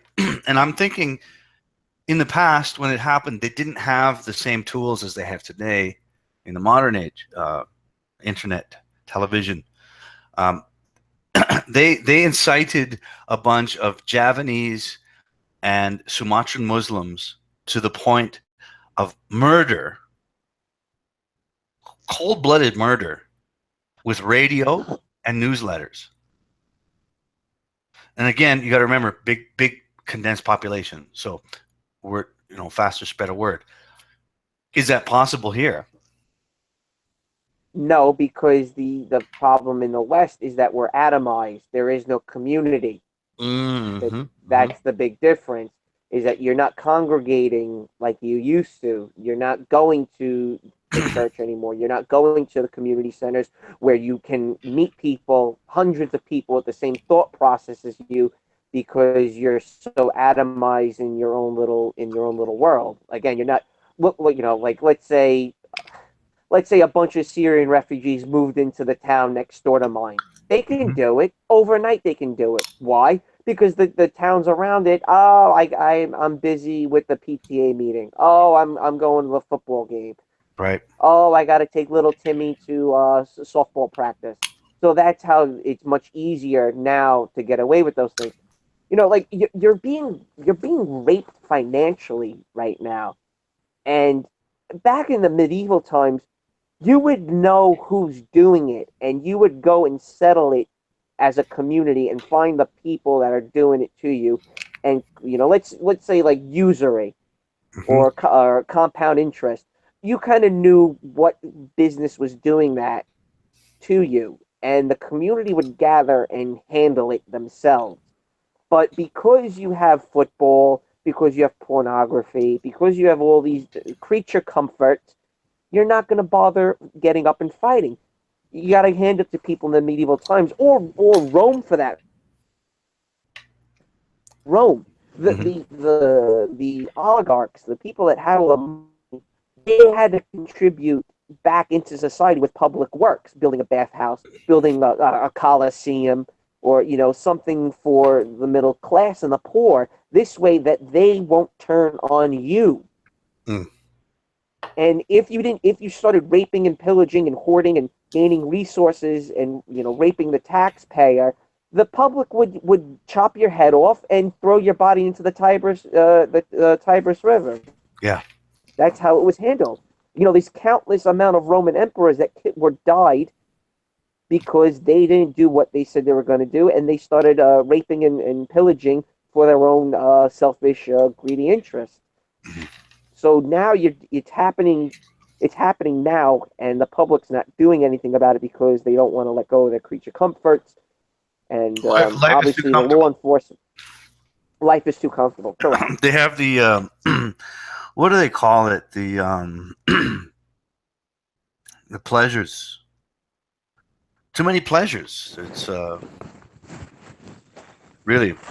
I mean, this kind of goes back to what I was ranting about before you came in for MGTOW men. I was making the point that MGTOW men should really focus less on sexual desire and lust and more on personal improvement. Um, because again, bred in circuses, sometimes you need to walk away from it to be true to yourself. Right, but then you're just going to get angry as a person. No, Once you get red pilled on that level, you start to look at things through a different lens. I don't think angry. I mean, okay, look, I think, and honestly, this is just my opinion, but I think one of the biggest hindrances to men, especially MGTOW men, is the hang up on sex and sex finding and sex hookup and sexuality, even if it's jerking yourself off. You don't need to. You don't need to fuck to live.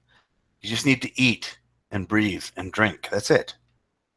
You only need to fuck to reproduce. So it's real. There's real little energy expenditure when it comes to that kind of discipline. It's harder to fast from food than it is to fast from sex, because if you don't eat for long enough, you'll die. Yeah, but we're sexually social. Like we don't have like a period where we don't require sex like animals. It's constantly on our minds. At least men on our minds quite often I think it's more dominant in versus women. an elephant.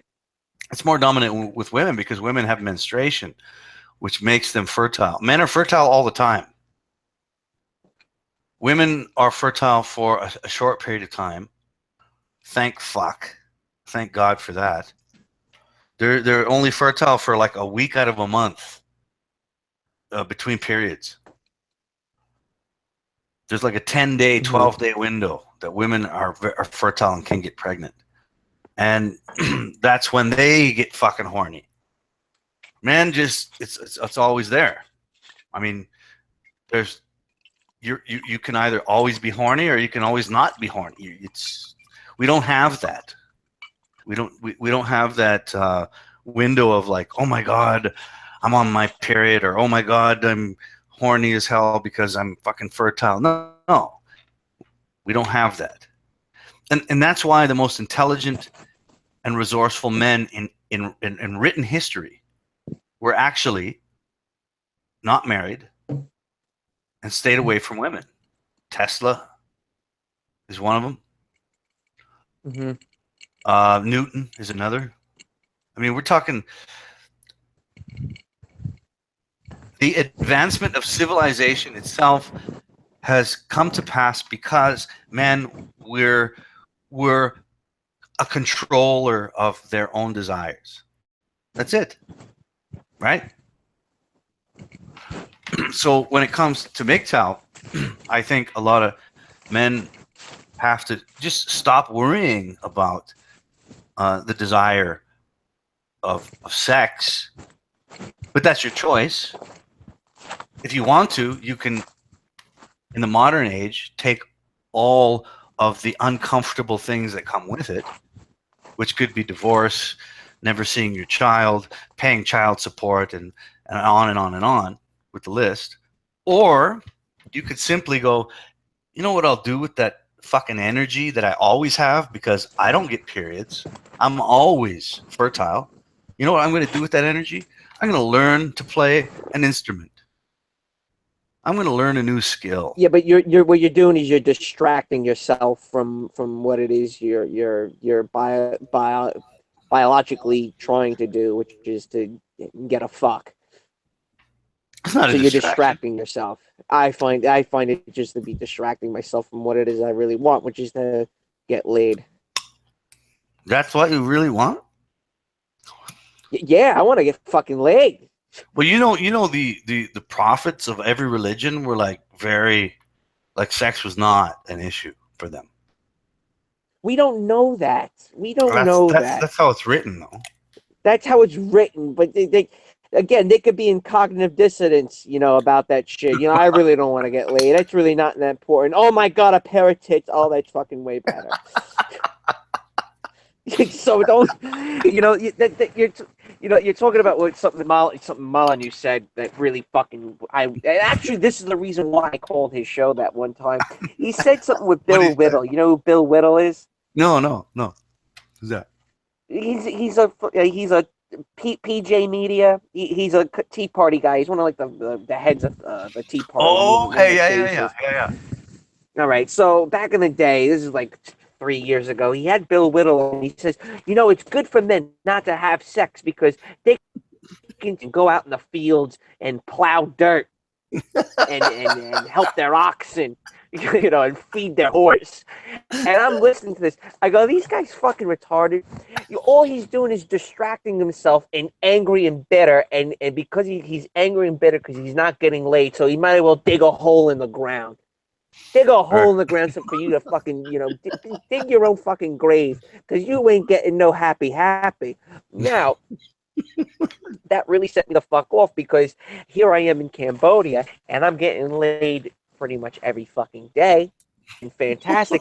And when guys get laid, guess what?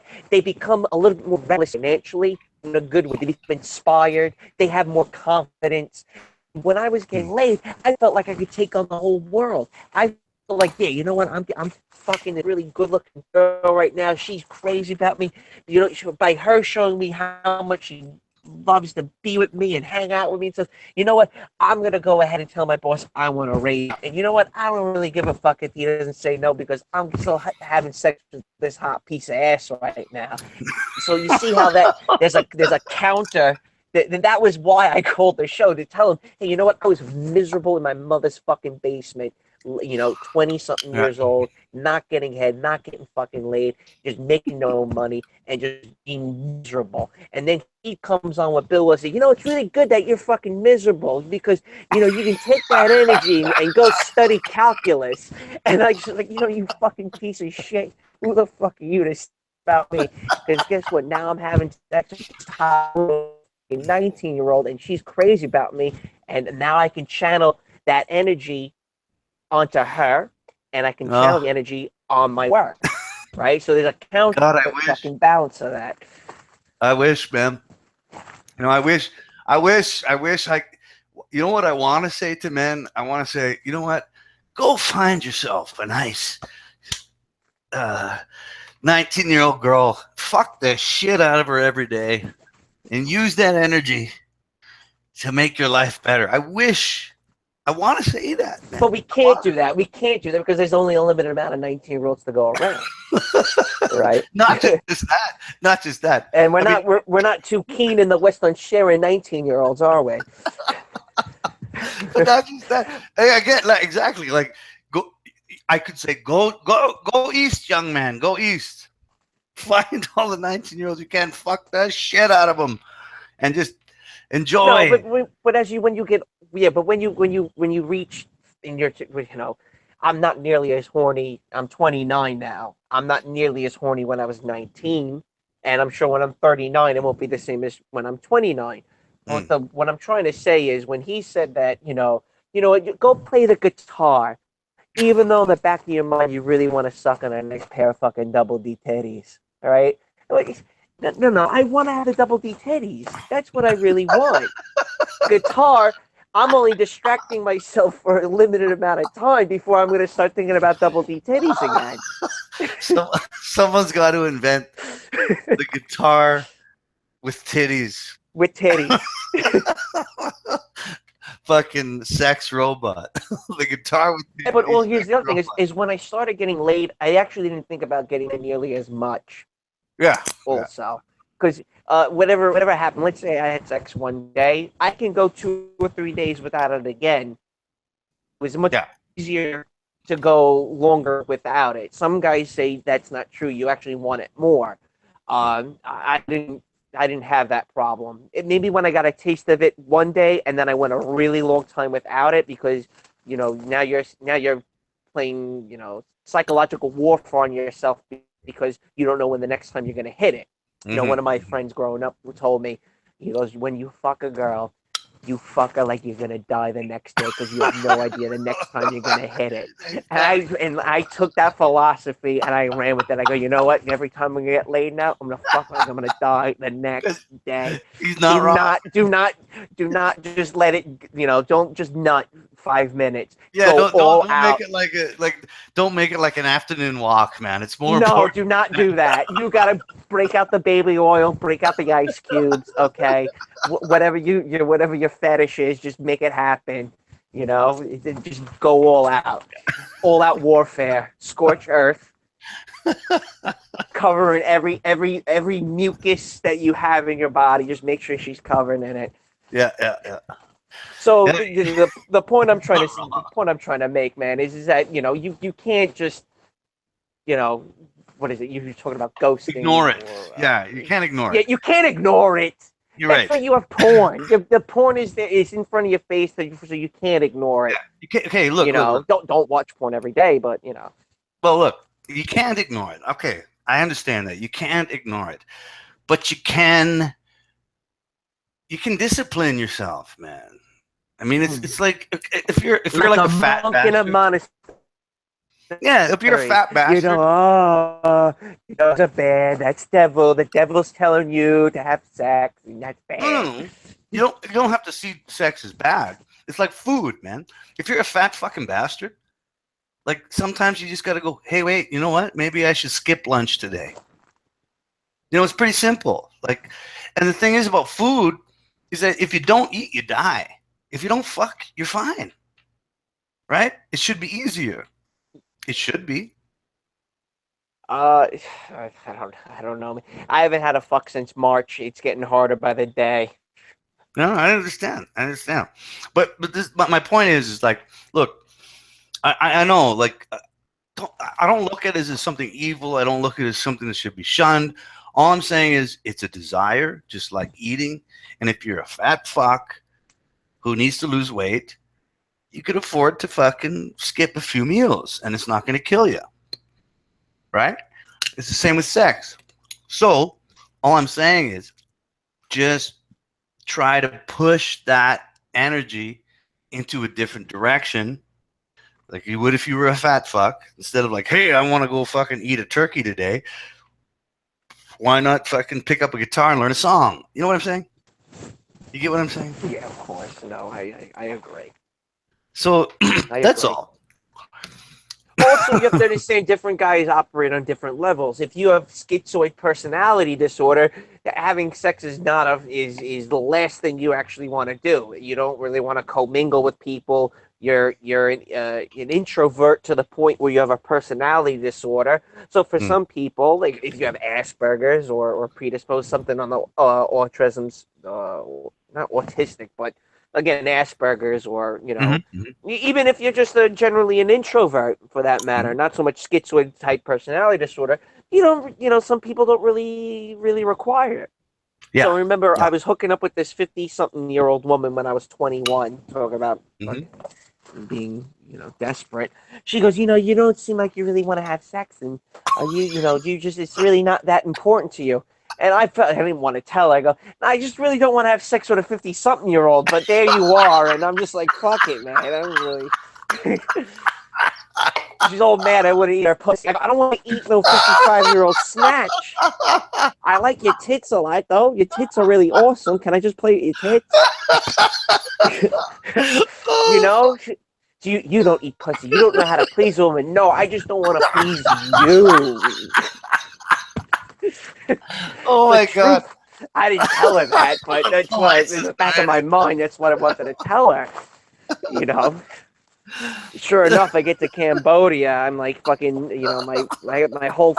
I'm fucking elbow deep in some malnourished 18-year-old.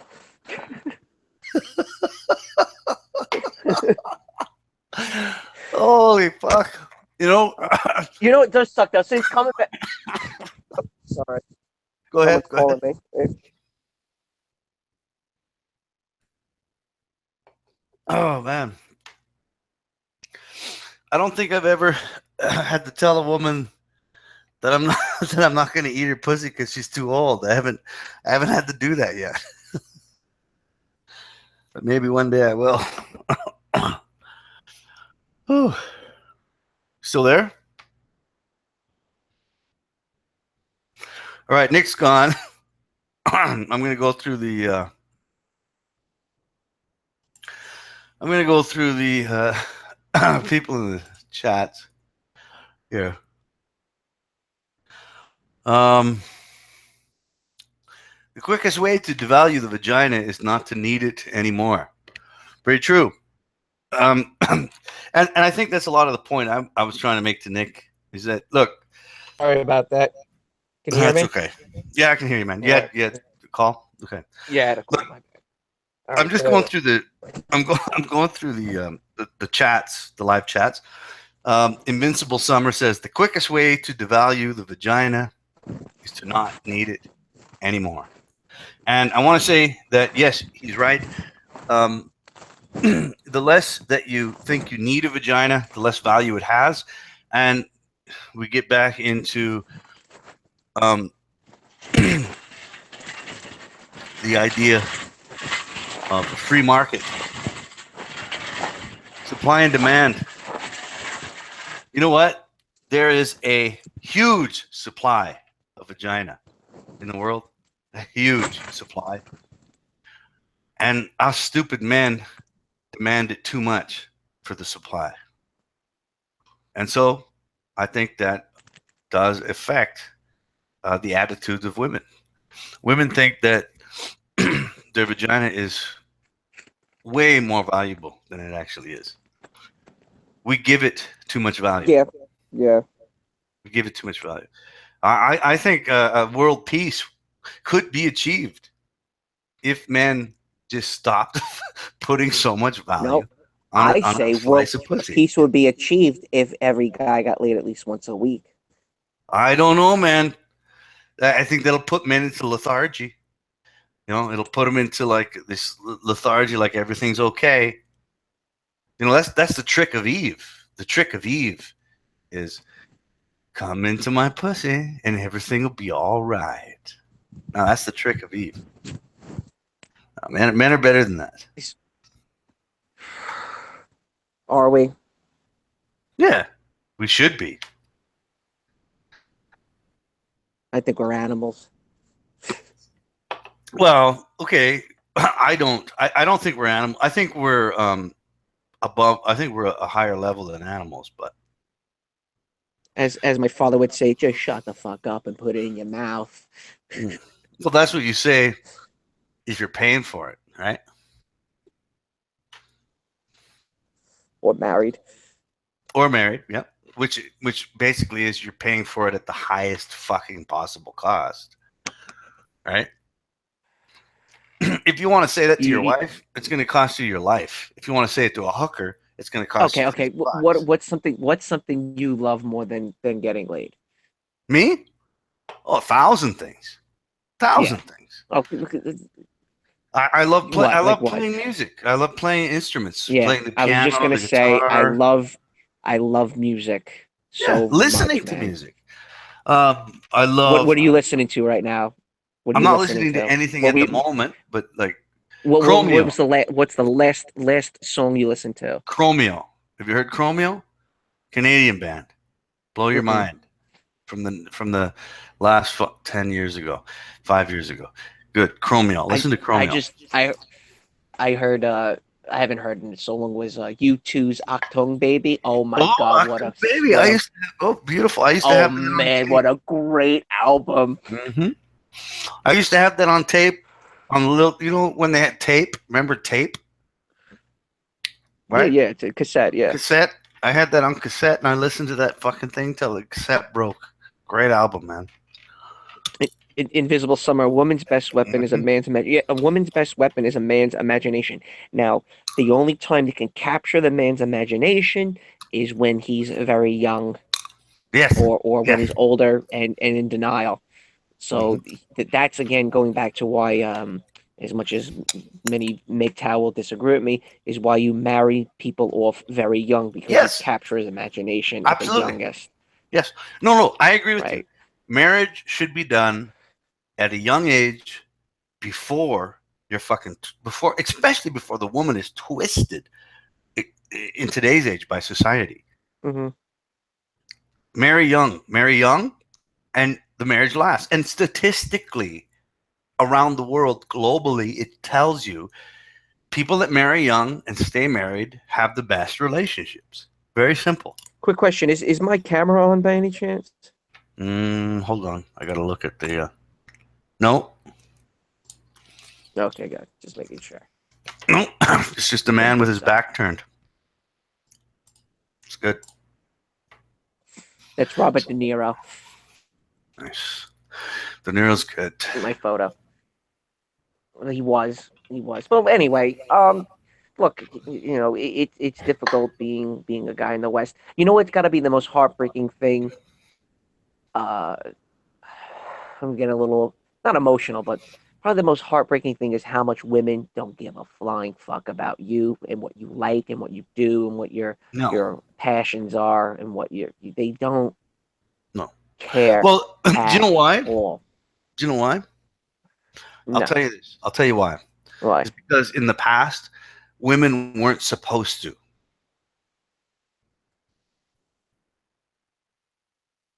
Women weren't supposed to give a fuck. We're supposed to simply, right? Now, women are supposed to give a fuck. They never gave a fuck before because they never had to. All they had to do was make sure you were happy. That's the problem. Okay. We I need, I, I huh? realize women women start to care more about what you're into after you've uh started screwing them. Well, that's the whole point, man. It's like, and again, sex, and what it has led to today, it all comes through the female. It all comes through the female. It comes from the woman. The women are the ones who are hypersexual. They're the ones who, But um, are they? They're not screwing anything. they're screwing every I, man that is alpha in their minds. Absolutely. And yeah, if but they're they're not all screwed, chasing the again. They're all chasing again abusers, psychopaths, yes, guys that have absolutely. And an in their obscene mind, amount of money. that's the route they had. And this is the problem. Is like in the beginning, in the old days, women weren't supposed to care about that shit. All that was they were supposed to do was to be a part of a unit to raise a family and so on and so forth. It's very conservative thinking. It's very old school thinking, but that's the way it was, and it worked very well. But nowadays, women are more concerned about how soon, like, what object can you shove in my pussy and make me come? That's all they're concerned about. It's fucked up, man. Well, I think what is actually happening is they are chasing men that don't exist, and once they get that man, they're not happy, and then they brush that one off and try to they keep hedging their bets that they're going to find something better than what they have, and that seems to be playing into why divorce is becoming more and more rampant in the West. Is because of this "you go girl" mentality, where there's no ramifications for divorcing so easily. Is that they're just jumping the boat. They're throwing out the bath with the baby water, the baby water with the Follow bath, or the whatever it baby is. with the bathwater. That's what you're saying. Right. So they just and then the divorce becomes the focal point in her in her life. It becomes a focal point. So the drama, the gossip, all that becomes the focal point. Oh, I'm getting divorced. I'm gonna go out and party, and I'm gonna Mhm. screw some 20-year-old or something. Or And I'm going to you try. have right. And so then you have a 50-year-old woman. Oh, I'm hanging out with my boyfriend.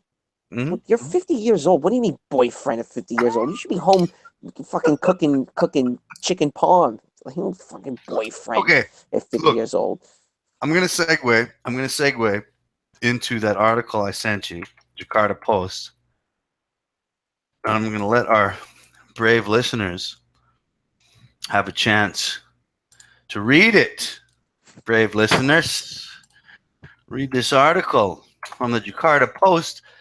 And I would like to introduce this article with the idea that, first of all, in the West, in our world, divorce is about 50-50. You have a 1 in 2 chance of your marriage lasting, right?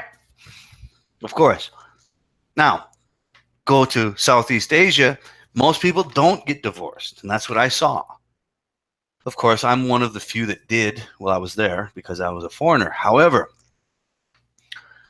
when I divorced, I spoke to a lawyer who was my divorce lawyer and asked her, I want you to give me details, give me information, divorce cases, who instigates it and why. I asked my divorce lawyer. She said, I actually only do very expensive divorces. I was lucky to get her. I got it through another person who was my boss at the school I worked at. She did celebrity divorces. She divorced people that were famous and rich.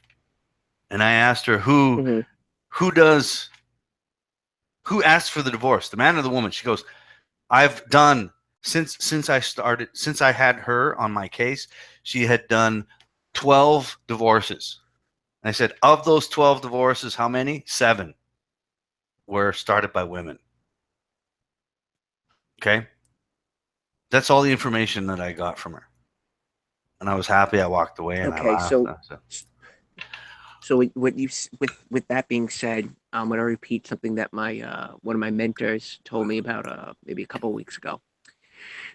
He says he calls it poor wife, middle class wife, rich wife. Mm, Poor wife goes, I'm struggling. We're working so hard. We can't make ends meet.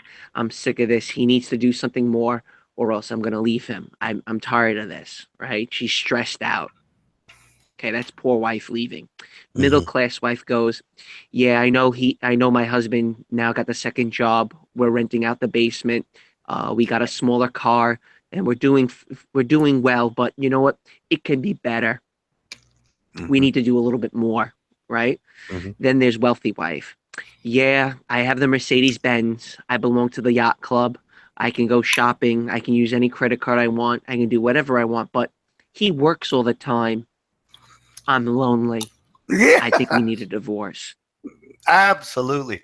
Now, the one thing you're missing out on that, uh, in what you just said, is what defines wealth from poverty, or not wealth from poverty, but very rich to, like, say, middle class. What's the money range? You have to understand that a woman who has a husband who owns a yacht compared to a woman who has a husband that owns, let's say, just a nice car, the difference is what? Eventually, they want more. They do want more. Right. You don't have to be, and I do understand there is definitely a difference of class of wealth, definitely, especially when it comes to divorce. Absolutely. And I agree with you. Women that have more money absolutely will divorce faster than women that have less. And it has to do exactly with their capacity to maintain their standard of living, right? Like a poor woman, she's like, holy fuck, I'm barely holding on. I don't want to leave this guy. A rich woman is like, fuck, I'm living among the stars. If I let go of this guy, I'm sure I can find someone else, right? Mm-hmm. Now, moving forward to this article from the Jakarta Post, and God, I wish I had read this fucking 8 years ago when I was still there, going through my divorce. I'm gonna share it with the fucking public. Here you go, ladies and gentlemen. Social media leading cause of 2,000 DEPOC divorces. DEPOC is a southeastern section of the megalopolis of Jakarta. It says here, social media engagement was the leading cause of 2,000 divorces in Depok, West Java.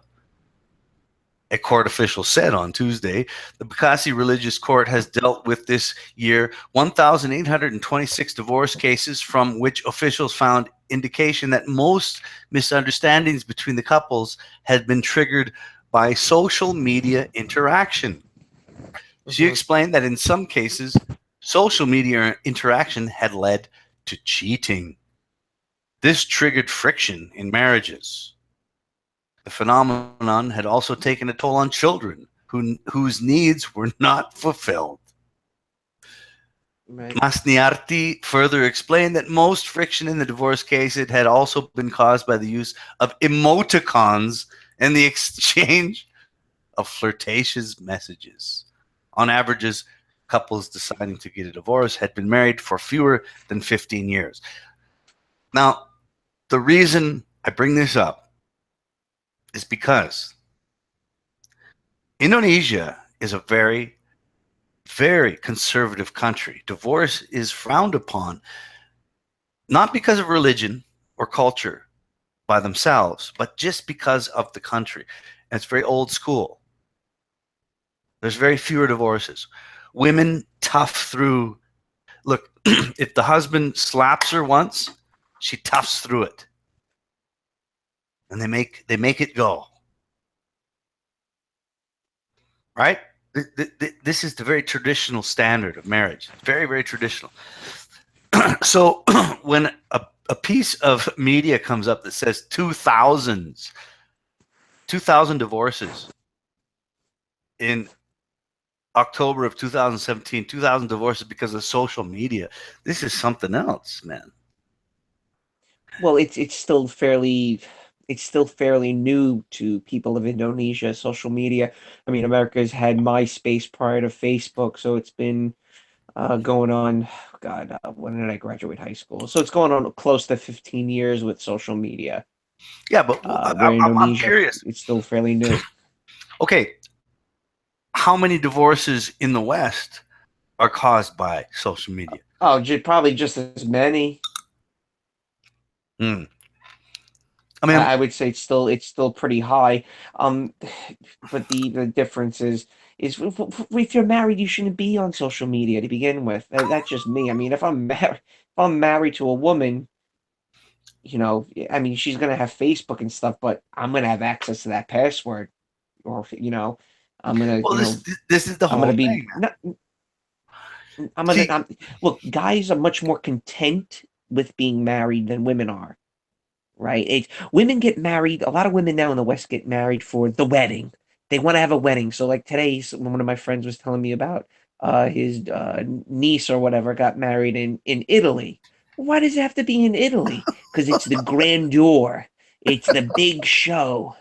It's got to be big. I'm gonna get married in Crete, in Greece. No, I want a destination wedding with 300 people. This is my day. Again, like a very narcissistic approach, Yes, where very they don't nice. realize that the marriage, the wedding day is an entrance into another chapter of your life. The wedding day is not the rest of your life. The wedding day is not the destination wedding till you die. And a lot of women again get married for the sake of having the wedding day. They don't seem to realize what the ramifications are for another 5, 10, 15, 20 plus whatever some odd years. Well, this is what I find fascinating about this article is that 2,000 divorces, filed divorces. It doesn't mean they went through, but that's phenomenal for a country that divorces are very rare, right? Because of a more traditional standing. Basically, social media has completely turned upside down the concept of marriage and divorce in this third world developing country, right? Upside down. Mm-hmm. I'm wondering, are we just the waste that foretold this? Like, because What do you mean by that? What do you well, mean? we pioneered this bullshit, and they're catching up to us. Oh, absolutely. That's part of globalization. This goes back to our older conversation on why it's so important for countries like North Korea to have a Wi-Fi connection, right? They all gotta be hooked on Facebook. Why? Well, you can destroy the family. You can destroy Yeah, the unit, the breakdown. yeah, yeah, You can brainwash them into cultural Marxism. I mean, it's yeah, not just the West, though. As the guinea pig for the rest of the world on what you want. You want to have a code and zoning laws for real estate. You want to have police cameras yeah, everywhere. You want to have red light cameras, speed cameras. You want to have a cop on every corner. You want to have certain again. You can't barbecue on the beach. You can't do this on the beach. You yeah. can't do X, Y, and Z with your property. You can't do. Can't look at a woman for more than 15 seconds. So what they want, that's kind of what they want the world to be programmed and aligned with is that type of control.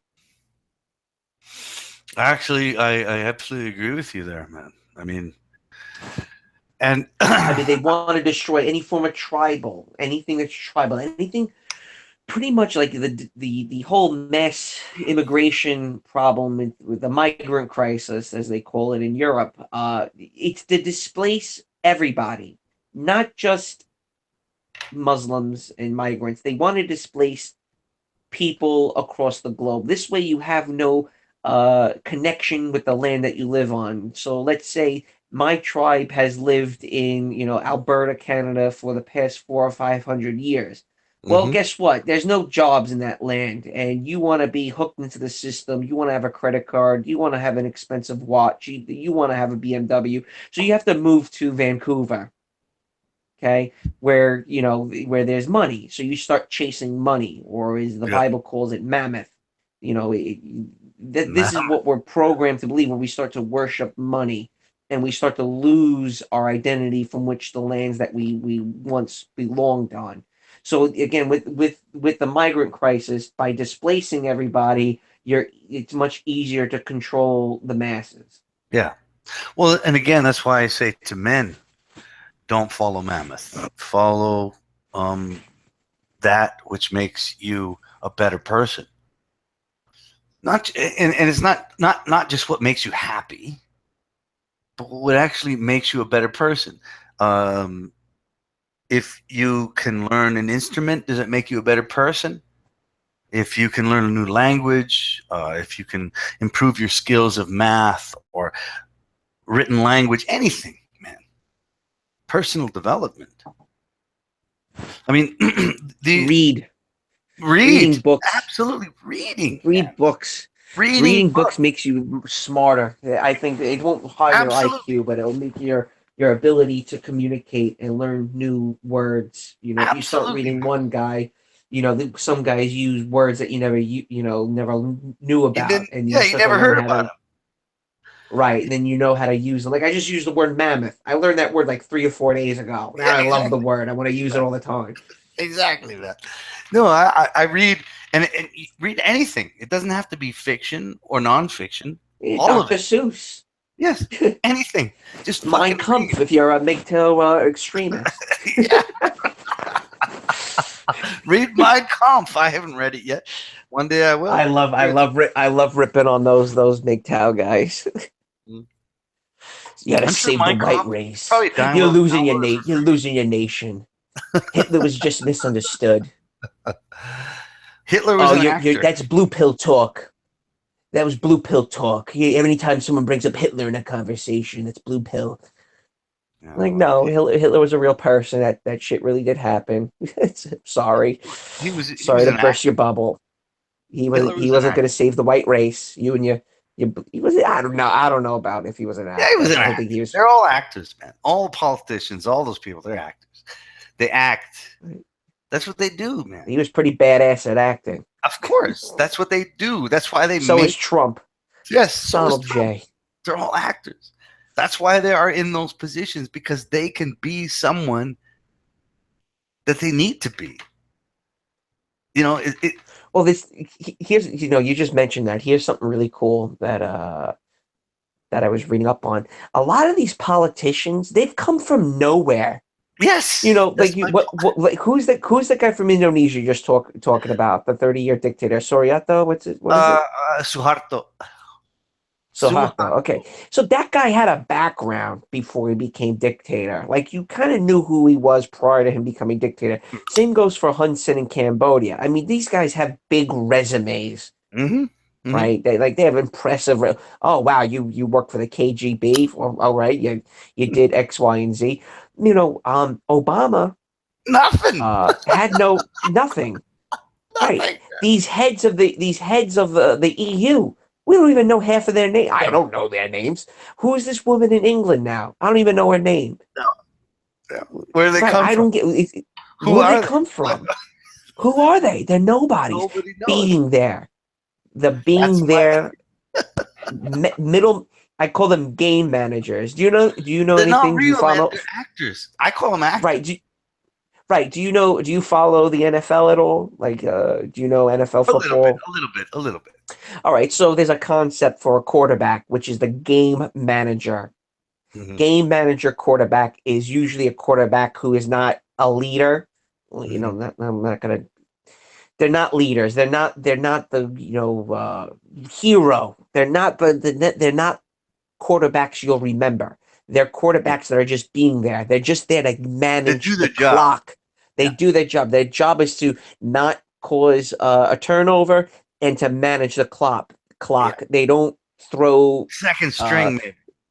right second string quarterbacks that become first string quarterbacks. That's Yeah, what a lot of these politicians are today. yeah, yeah, man. They're and it's funny, like nobody cares where they came from. It's like, oh, look at this black guy, our president. Yay for you. They don't give a fuck where he came from. Well, The how about the population fact doesn't that care. They don't know. how do how do you like a lot of the presidents and prime ministers of Europe have no children? Yes. That's pretty scary. So they don't give a fuck.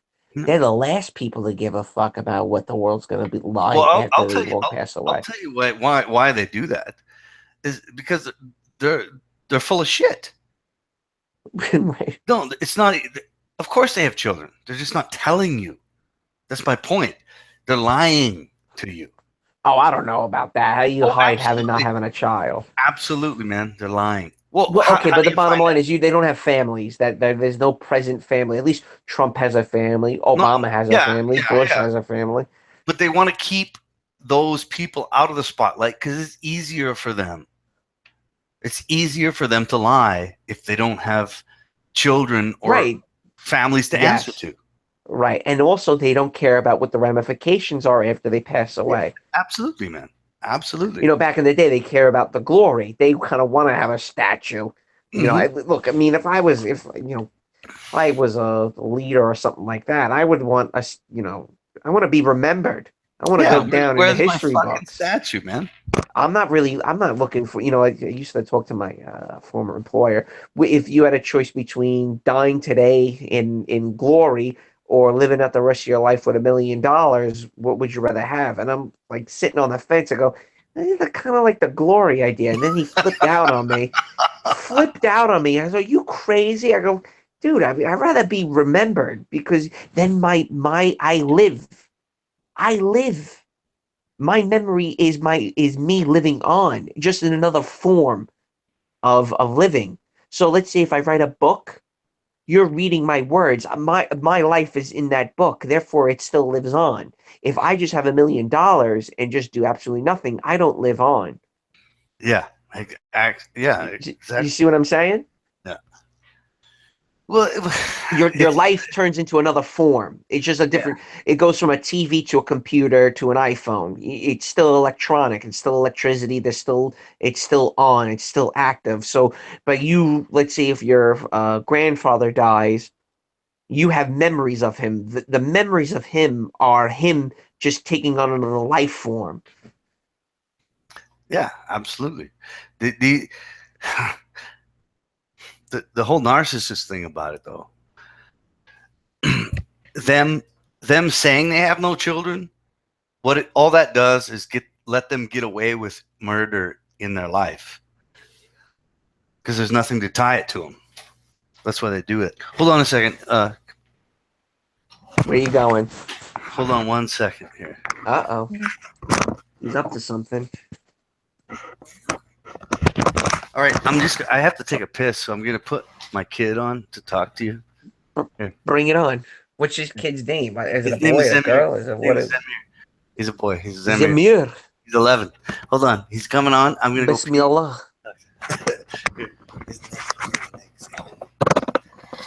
Hi, Nick.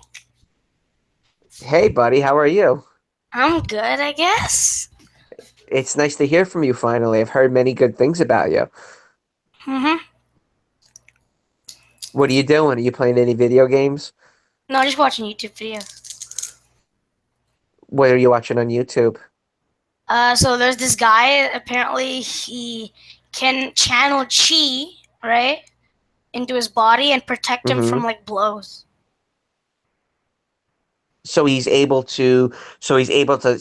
to punch him and he doesn't feel it?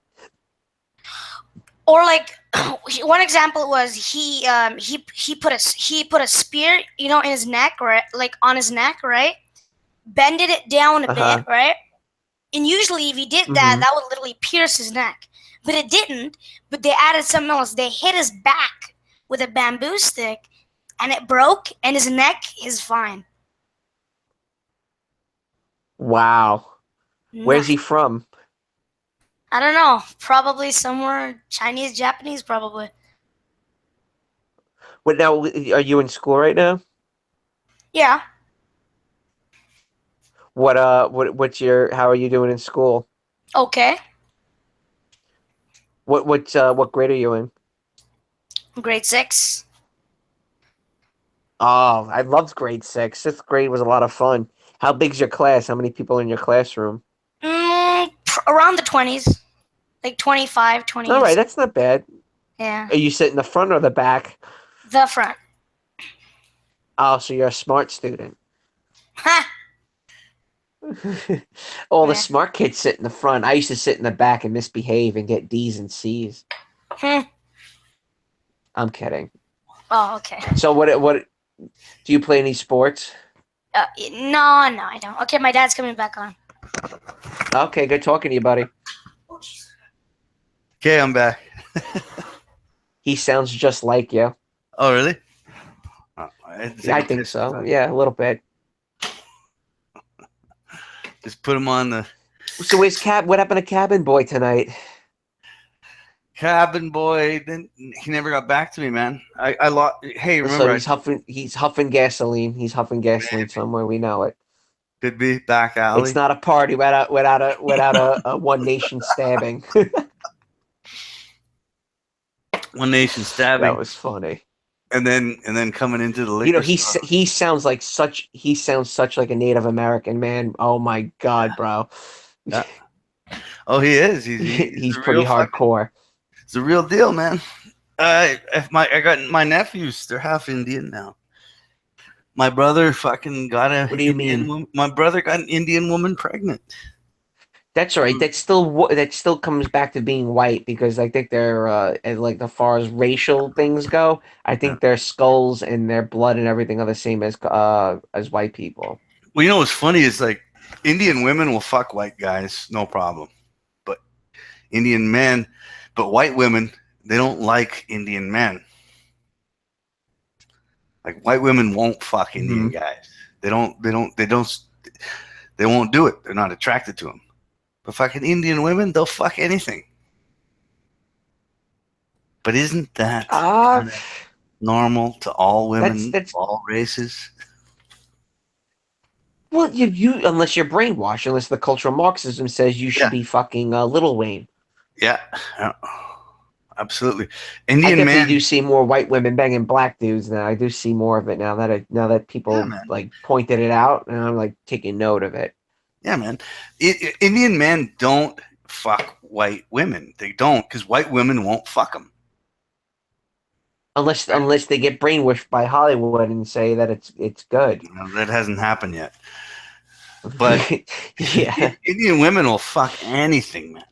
Anything. Right? I mean, that's awesome. You're making me want to visit Canada.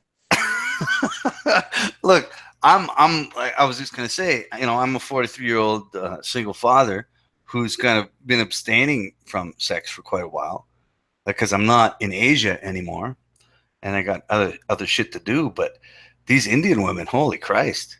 I mean, it's So what are you doing? Go after one of them. I just I don't really want to. Why not? What's stopping you? Nah, just self-preservation. Don't want to. I don't want to, man. Don't want to. Self-preservation. You're not gonna, it's quantity, not quality, bro. Quantity. No, I got to be careful. Got to be careful. Got to be very careful. And the thing is like, I think I said this on one of the first talks I had when I was doing these kind of talks. Since I've been back in Canada, I said my own brother made a comment and said he must be fucking prostitutes. You can't tell me he hasn't had sex since he came back from Indonesia. That's when my own brother said that. Mm-hmm. And I'm like, nah, actually, you're right. I haven't. I haven't. But yeah, again, I would not touch a North American sex worker. That's really gross. Don't do that. yeah, and the thing is, but this is the thing with men. We put such a priority on that. It's like, oh, you must be fucking. Of course, you have to be fucking. It's up there for me. It's definitely top 5 priority, but I have other issues in my life that I got to sort out before I even think about approaching women. Well, and again, I'm older, man. I've had kids. You know, I'm a father. I'm a single father. Like it's not as important to me. Yeah, but that's pussy bait right there. Yeah, like you capitalize on that. I'm a single father. You can just play like mommy died. She did heroin with a bunch of black guys when she went to Vancouver. That's it, man. Oh my god, let me suck your dick. I feel so bad for you. Yeah. It is. It is. So however, it is. However, I still got a kid, and I still got to raise him, man. And the more women I introduce into my life, the more problems I'm gonna have. I don't want that shit, man. I just don't want it. I don't want those problems in my life. And that's why I say I am a single father. Younger guys, younger MGTOW guys, okay. Go, get your rocks off. Find a piece of pussy. Make it work for you. This is just me. This is just my life. I'm not saying there's not. I'm not saying that I can't. I'm just saying I won't. and I do it for these reasons. I just don't want that influence. And it's hard at first, but then you get used to it. You're just like, nah, go fuck yourself. I'm not gonna come out. I'm not gonna go see you. I'm not gonna have a drink with you. No, I got other shit to do, and you just deal with it. Fuck, But man, again, I'm lucky. I'm lucky. Girls will, I don't think I've. It's really bad in New York. I mean, I was just in. The reason why we haven't done any of these chats lately is I've been in West Virginia looking for yeah, you job were prospects. out of town, man.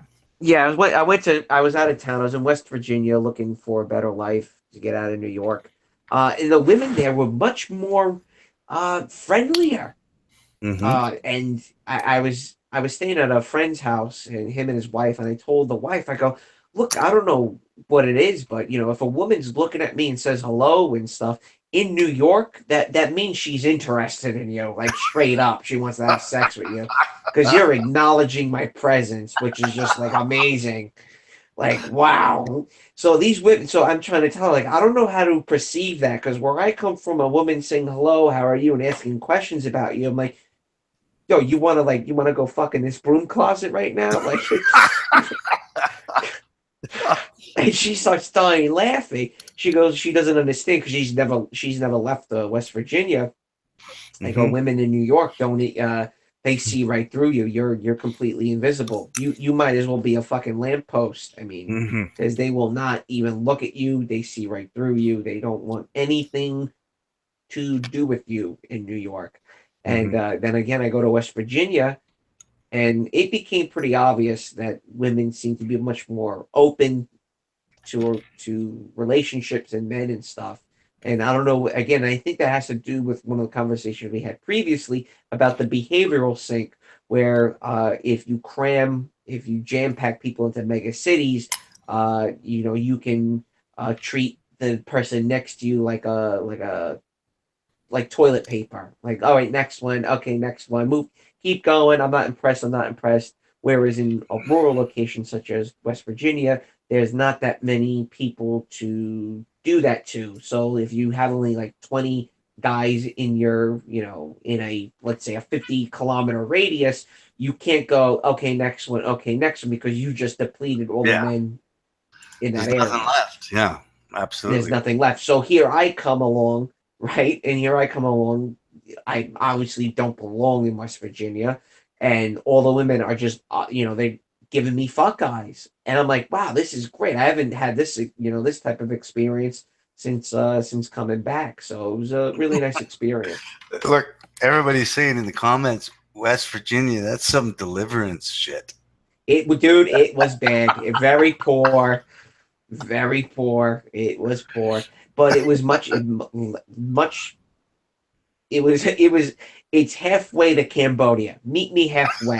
Where can I be where it's almost like Cambodia?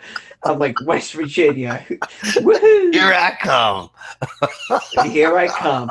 So you can buy land. You can have a huge plot of land for little money. Again, the women are a hell of a lot friendlier. Yeah, Not nearly and as you can attractive. fuck your sister. You can fuck. Yeah, exactly. So here's a funny story though. So I go to their like a Walmart, but it's a Walmart of guns. Dude, there was like a half a dozen aisles of every type of rifle you can imagine. Handguns all over the place, bullets. There's bullets all over the place. I'm like, oh, this is amazing. And all these guys are like checking out the guns, and so it's a really big Walmart of guns, right? So I go, I gotta take a piss because I've been in the car for fucking like 10 hours. All right, let me go take a piss in the bathroom. So I'm looking at all the guns, I'm looking around and stuff. I'm like, okay, now I'm gonna go to the bathroom. I go into the bathroom, and what do I see? On the wall was a red box that has the biohazard symbol on it. It's for the heroin addicts to be shooting up in the bathroom, Oh and then shit! Yeah. they could put their syringes in that fucking box. So I'm like, wait a second. So I can go ahead and buy a handgun and shoot up in the bathroom and leave at the same. Absolutely. You can do that in Canada. You can do it here. America. America is Canada. You can do it here, man. I swear to God, you can do it here. So they're trying to. My friend's trying to tell me, no, that's for the people with diabetes. I'm like, no, it's not. That's for the heroin addicts. Bullshit. You know what's funny here in Canada? They don't even try to hide it. It's like we're going to walk around. A needle hanging out of their arm. No, they walk around town and go, "Here's a needle to shoot your drugs. Be safe." That's what they say. They hand them out. Be safe. Yes. Here, I'm not kidding, man. They hand them out. Here's your needles. Do your drugs. Now, and now, I just saw this on social media. In my hometown, they're converting an old building that used to be a series of bars, like places where you can go buy a drink. They're converting it into this place where you can do drugs safely. Oh, that's nice. Now that's progressive. Yeah, it's fucked up, man. So you can walk into this place. It used to be a bar where people bought drinks with money and left. Now you walk in and they hand you needles and drugs, and you can just sit there and shoot yourself up and have a safe place to dispose of your needles. Now that would be a sick place to meet women. Could you imagine? Yo, honey, I'm really fucked up. You want to have a fuck right now? Yeah, right. This feels so good. Yeah, this is happening, man. I'm not kidding you. Like I swear to God, I'm gonna as soon as this place is open, I'm gonna go check it out. I'm gonna see what it's all about, because this is like, what the fuck? Really? Have a hot load. Oh, man. And I see people already now. I see people going, yeah, I walk downtown. There's needles in my alley. There's all these needles everywhere. Like, there's needles everywhere, and I don't want to pick them up. And there's people, and I'm like, what the fuck? And then there's people saying, oh yeah, we give needles out to them. We have this outreach program. We walk around and go, you want a needle for drugs? Here you go. Here's one for you. And I'm like, why? Why would you do that? All right, and you're going. Their answer is, well, so they don't die. What the fuck? So they don't die. So you go from having a bar with alcohol to a fucking opium den. Yeah, it's like, what the fuck? This is liberal progressivism. How do you call it? The progress of liberalism. It's not progressive. It's regressive. It's regressive, man. Yeah, it's not progressive. It's regressive. But these people, they believe it. They believe it's good. This is the best thing for our community. We need to have a place where all these people can come and shoot up their drugs and not be criticized. I swear to God, man. This is and there's cabin boy behind the building huffing gasoline. Yes, cabin boy is behind, and he's going like, why can't my people have our own country? Maybe if I huff one more time, it'll come true, and I can have white girl on my face. Yes, I need a white girl. So we're gonna veering off. Check. So yesterday my mother's asking me like, how are you? Like, what's going on? Blah blah blah. And I didn't tell her about the situation with work. I didn't tell her. I haven't really said anything to her. And I kind of like led into her. I told her how I felt about things and all this other shit. She goes, "You're scaring me. You need a therapist and you need medication." And I respond to her. I go, what I just told you is reality. What you're telling me is I need to take medication to check myself out of reality. Right? Well, so I told her. Right, and that's why I kind of flipped down on her. You go, you want me to take medication to numb the pain, which is this life. Yeah. Right? So why should I do that? That's just now I'm just gonna be another zombie walking around in suburbia. Well, that's the same thing. I think about when okay, when I see people shooting drugs into their arms in the middle of a public park, dying, but then getting revived by an ambulance, and then coming into the liquor store the next day to buy more booze and do the same thing again. And then they're saying, "Well, we gave him a clean needle. It's all good. We're progressive. It's okay. He won't have hepatitis. Yes, he's not going to get a disease from the needle. We're doing a good thing." And I'm like, "What the fuck? Are you serious?" They do. They believe it. They fucking believe it. They think. While I was in West Virginia, all the billboards that I saw like off the interstate were all for hepatitis C, get yourself checked, and hepatitis C medication. Yeah. Well, why? Why do you think? Holy Christ. Because they just say, okay, let's not solve the problem. Let's just allow them to continue to create a problem. That's a liberal mindset. Right, well, you don't understand. There's a whole industry behind it. There's a whole, again, I don't want to rail on capitalism because I am a capitalist by heart, but capitalism, again, doesn't care about family, friends, your next of kin. It's about the bottom dollar.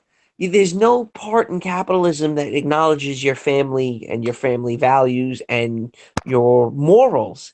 Well, it does. It doesn't care about those things. It does if you're a capitalist with a family. And this is the funny thing is most capitalists have families. Mm-hmm. So they do care about it. It's not capitalism we have to be afraid of. It's corporatism. But what's corporatism? That's fascism. Exactly.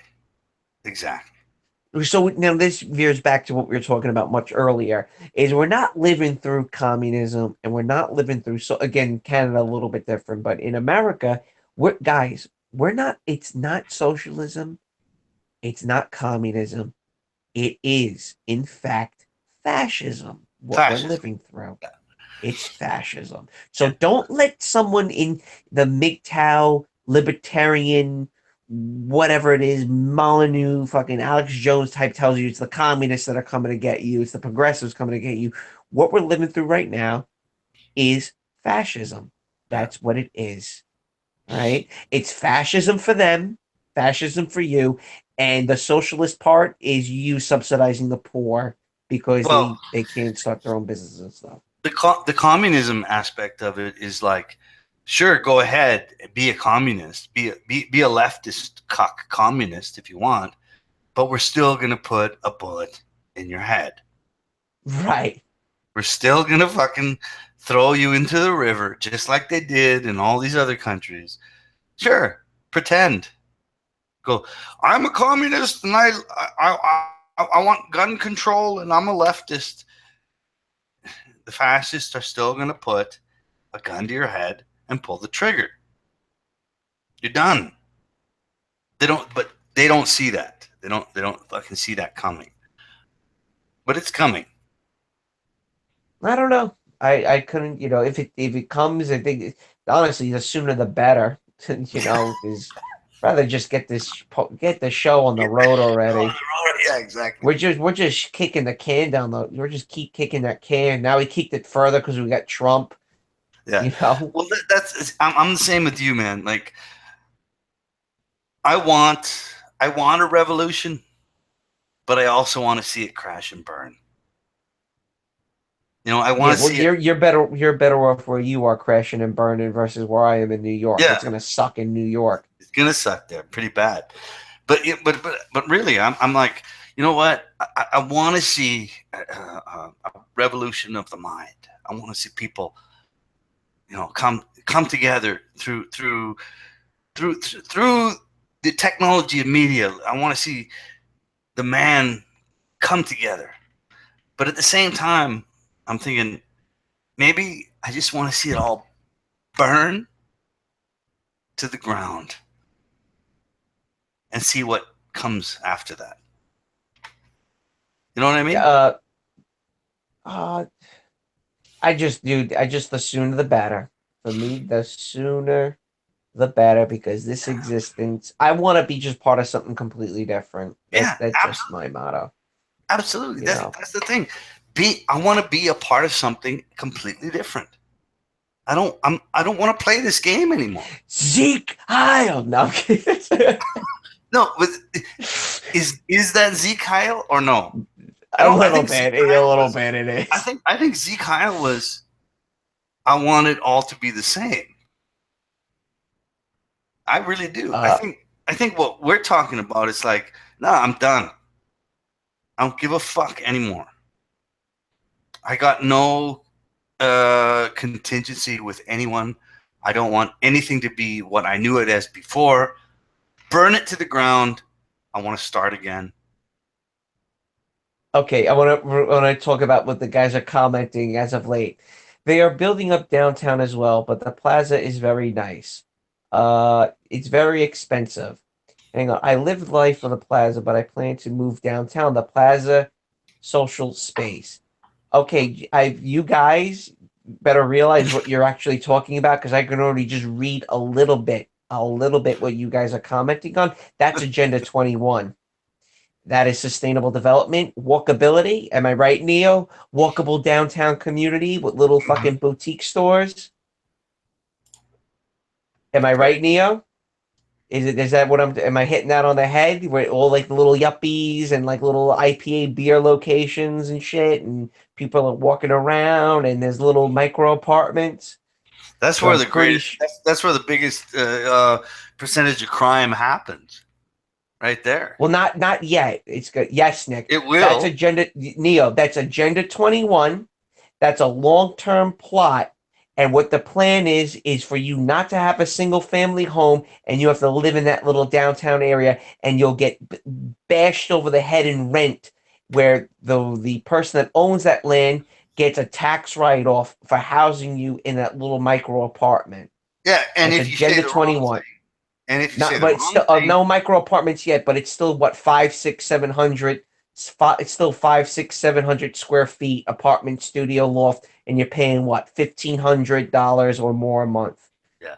I And know if you say the exactly what wrong it thing to is. your neighbor, if you say the wrong thing to your fucking neighbor, That's that's it, man. right. That's Done. right. Now you're hitting it more on the head. That's Now right. you're a communist. Now you're a communist. Now you're a fucking commie, like Well, they you don't call like them. it. You don't like your nigga neighbor.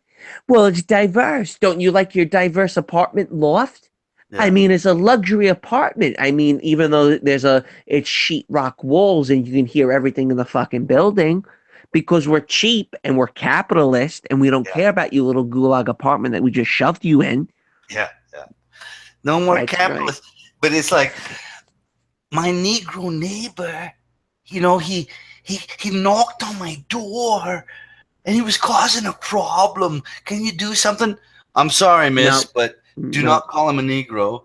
You are by default kicked out.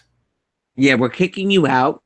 And now you're going to get moved to Section 8 housing where now there's the opium den downstairs. You do Yeah. heroin with your fucking neighbors.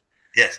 See, that's exactly what's going to happen after the baby boomers. Once the baby boomers die off, the price of land will just keep going up and up and up. The banks will come in, take the homes. Banks now own the property, and because you have debt from college student loans and other things, they just plan on housing you in small little micro apartments. Mm-hmm.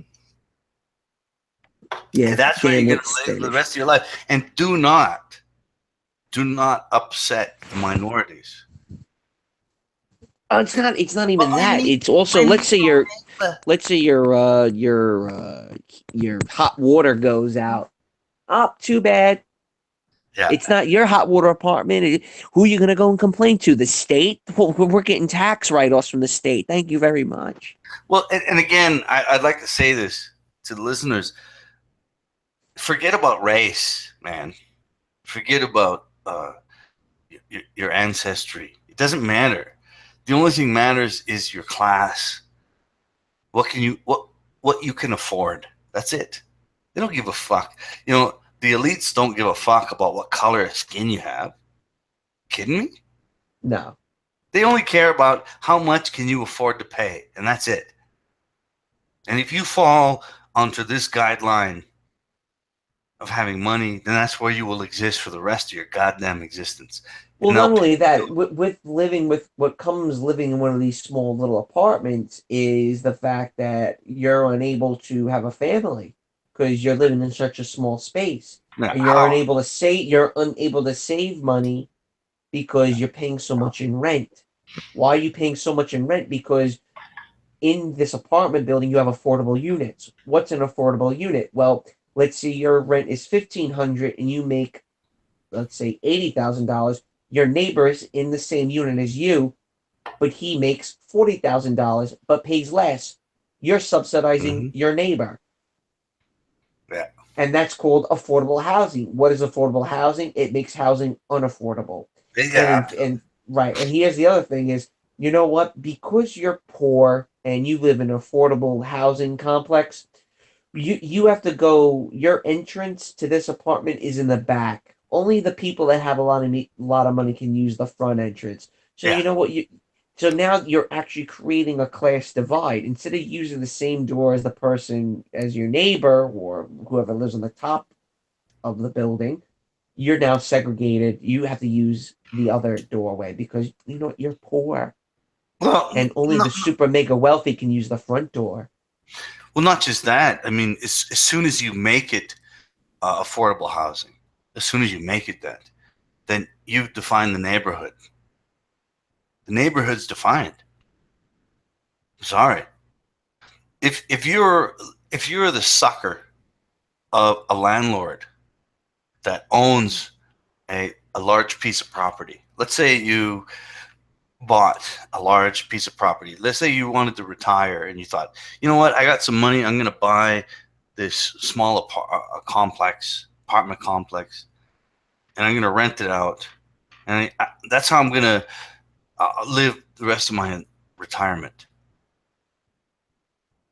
If the government says, do you want to make this a part of community housing? You're going to get this, this, and this benefit if you do this, and you say yes. The next thing you know is you're filled with tenants that are drug users. Right. And then Right. So we're going back to the way it was in the 50s with the urban development HUD projects and they're called projects. The projects like in New York City and stuff. they become projects. And then how do you get out of that project? Do you know what it was like back in the 50s to get out of those projects? Those people never left. Yeah, exactly. And then what do? You have no choice. You try to minimize who comes in the best you can as the landlord, but you're still betrothed to the government to a certain extent, whether it be federal or state. But you can never come out of it. You know, here's Neo saying he's 44 and I'm not having kids. You're the ideal citizen, buddy. You're the ideal citizen. Good. Mm-hmm. Here's your micro apartment. Now, I'm not knocking on you not for having kids. I don't think I'm gonna have any children either. But this is exactly what the elites want.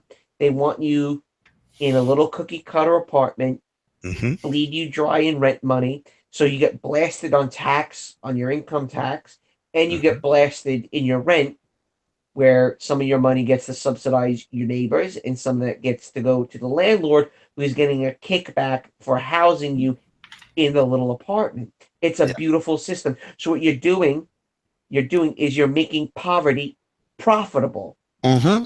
It's a beautiful, beautiful concept. It's feudalism.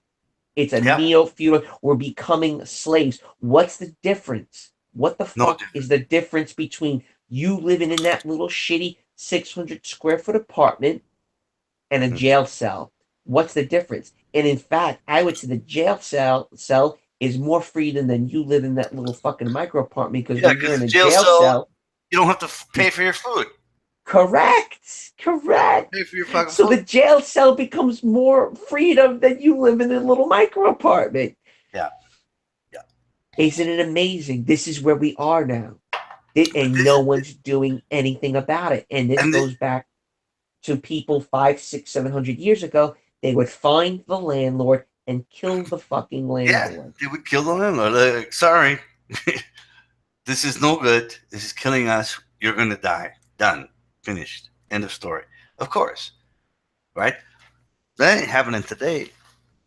And I'll tell you. And I'll tell you what. The concept of a community housing. Who do you know who makes up the largest portion of community housing? Black people. Well, okay, wait.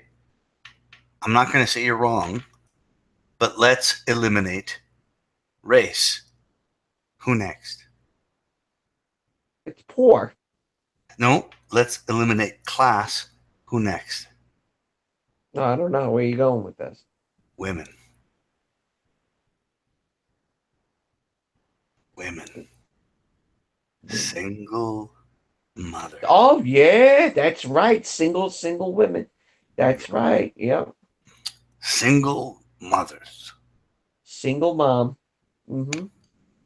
There's just single women that never procreated, never amounted to anything, and that now they get to live in those little micro apartments. Yeah. It is single women. And this goes back, I'm starting to learn a little bit more about the flaws of capitalism and how much capitalists love women and capitalists love homosexuals. Homosexual has a huge disposable income. Yep. He's sterile. He's transient. Yep. Right? Yep. The capitalists love it. Again, the capitalism and family values completely separate, two different separate things. Yeah. Totally different. Absolutely. Capitalism wants you to be the bottom dollar, a race to the bottom. Yeah. Right? So he doesn't care about you having a family or you having a disease or any type of medical problems or anything like that. You don't give a fuck about that. But the bottom line is, I want you cheap as possible to pump out the cheapest fucking good you can imagine. This is the medical system of Canada right now that you're explaining. Right. Absolutely. I was watching an old Super Bowl. I think it was like 1980. It was like one of the Dolphins when they were in the 70s that they went to the Super Bowl, and I saw them playing, and I'm watching the highlight reel, and I saw how beautiful the football field was with palm trees and nice seating. And, I'm looking at it and I go, that's really beautiful. That looks like a real football stadium where there's trees and life and real grass. And I fast forward, 40 years later, where there's advertisements all over the fucking place. Yeah. Mega screens. There's no palm trees. It's artificial turf. It's steel. It's concrete. It's horrible. It's devoid of everything that I love about football. Yeah. And then I go back and look at the old footage of the Dolphins. There's no advertisements anywhere to be found. Just people enjoying a nice Sunday football game. Where again in 2017, it's flashing bulbs, lights. There's hundreds of people on the sidelines versus just a handful of people on the sidelines in the 40s, right? And I go, that's capitalism. That's capitalism. When are they going to put the advertisement for Mercedes-Benz on the fucking quarterback's helmet? I'm waiting for it. When are they going to turn to NASCAR cars of players? It's going to happen. It's only a matter of time. Yeah. That really kind of struck a chord with me when I watched that film, man. When I'm just like, that's just really looks like a really good place to be, watching that instead of having Doritos and Nike and all these symbols of things you can't afford. You can't afford this shit anymore, you idiot. When the credit card, isn't it funny how the credit card came around the same time as feminism and women coming into the workplace? Yes, absolutely. Don't you find that to be you understand that might have been an engineering program right then and there, how the credit card came around the same time as your wages started to fucking tank? All right, I'll give you suspicion of engineering when it comes to money. And again, I'll go back to my experience of being in Indonesia.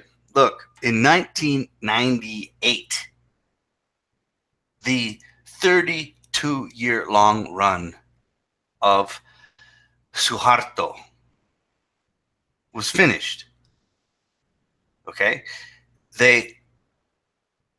And it started not by accident, by a bunch of university students. And they pushed him out of power. And it finished. 32 years, the longest running fucking, what do you call them? The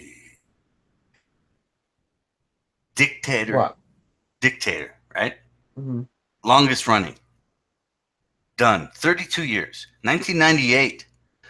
4 years later, I show up in that country. I come in there and I learn about this shit. Right. And one of the things I learned about that I thought was prevalent was that their entire history was forgotten. They didn't think about it. It didn't exist. Everything that I knew, it didn't exist. Everything I knew about that country's history didn't exist in the minds of the normal person. Look, I've traveled. Like, I traveled a lot in my life.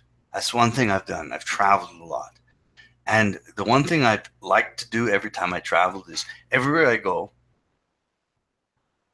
I make it a point of trying to understand the country I'm living. I'm in.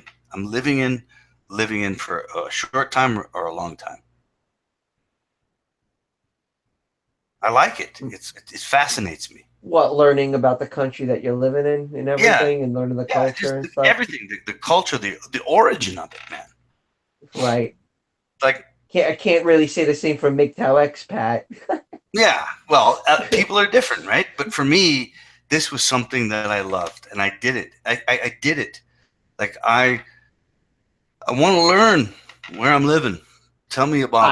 I completely agree. I find it to be brutally ignorant and foolish not to know about where it is you are and what it is you're doing. And that's the point. I don't understand that to do That's that. the point.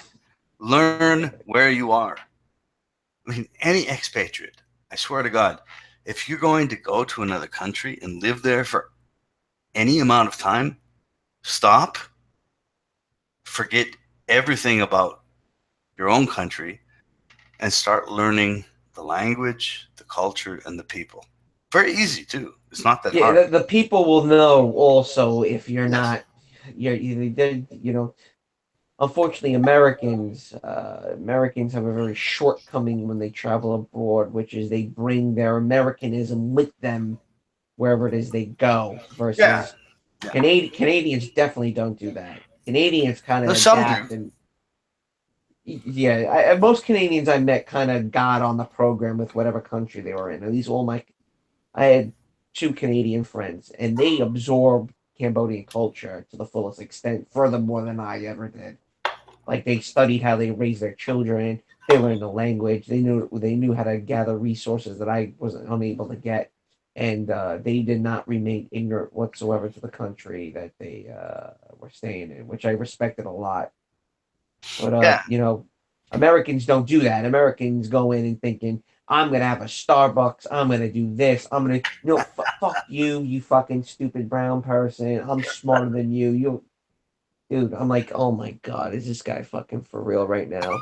I was in a really shitty part of Phnom Penh, and I'm with my friend from Australia, my buddy I moved to Cambodia with, and we're having really shitty Khmer coffee midday on a Sunday, and a woman, American woman, goes into the coffee shop, and she's telling the girls, they're like 15 and 16 years old. They don't speak a word of English, not a word.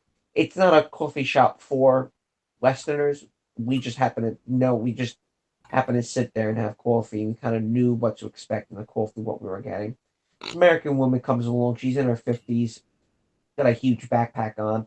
She's telling the two girls that are like running the coffee shop, I need coffee. I'm lactose intolerant. So make sure there's no milk. Yeah, I do. I wish I was kidding. I I like really wish this was a fucking joke. I'm lactose intolerant. No milk, okay? A little bit of ice and a pinch of sugar. Go and get that for me. And I see the two girls, they're looking at each other. They have no idea what the fuck she just said. Not a goddamn fucking clue. If she's coming into this, if she's coming into this coffee shop, she obviously wants coffee. Because this is all we fucking serve here is coffee. There's nothing else. So the girls go back there and they get her a coffee, and naturally it has some milk in it.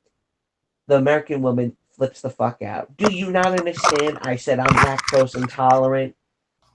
She's going berserk, and I start feeling really bad for these two girls. And my friend from America turns to the American woman and goes, if milk in your coffee is the biggest problem you have, I don't think Cambodia is the best fucking country for you to be in right now. Yeah, exactly. It's like, why are you there? What are you I doing? don't understand why. What are you doing? Why What why are are you you doing? you're putting your what you're doing is you're putting your ability to be safe in jeopardy because you are in a different country. And you That's know, fear mongering. You're yeah, just being a fear mongerer about living in another country. yeah, No, I saw about a dozen people dead yeah. living there 4.5 years, and half of them were white people. Mm-hmm, So it's not a fear mongering, and taking No, it's advice not. from somebody that doesn't even speak the language of that fucking country. You're a bigger moron than that fucking Yeah, person. absolutely, man. But you have to reverse that into what's happening today in, say, America. Is that again? God Christ, this is just the images you hear on social media or see and hear. It's just people What are you going, looking at? well, I'm not looking at anything right now. I'm just reflecting on what I see every goddamn day, man, on social media. What transgenders? Not just transgenders, A but big black cock in a white girl's face. no. I'm talking about foreigners coming here. Any country. Doesn't matter. Are you from Asia? You fucking the Middle East? Africa? I don't give a fuck. Any country you come from, you just come here, and suddenly I'm supposed to go with open arms, like, welcome. Do whatever you here. want. Rape my women. Here, you want Yes, to have sex with a nice thank you blonde for eye, coming blue eye here. girl? Yeah, thank you for coming here. Impregnate love you. my precious white skinned females.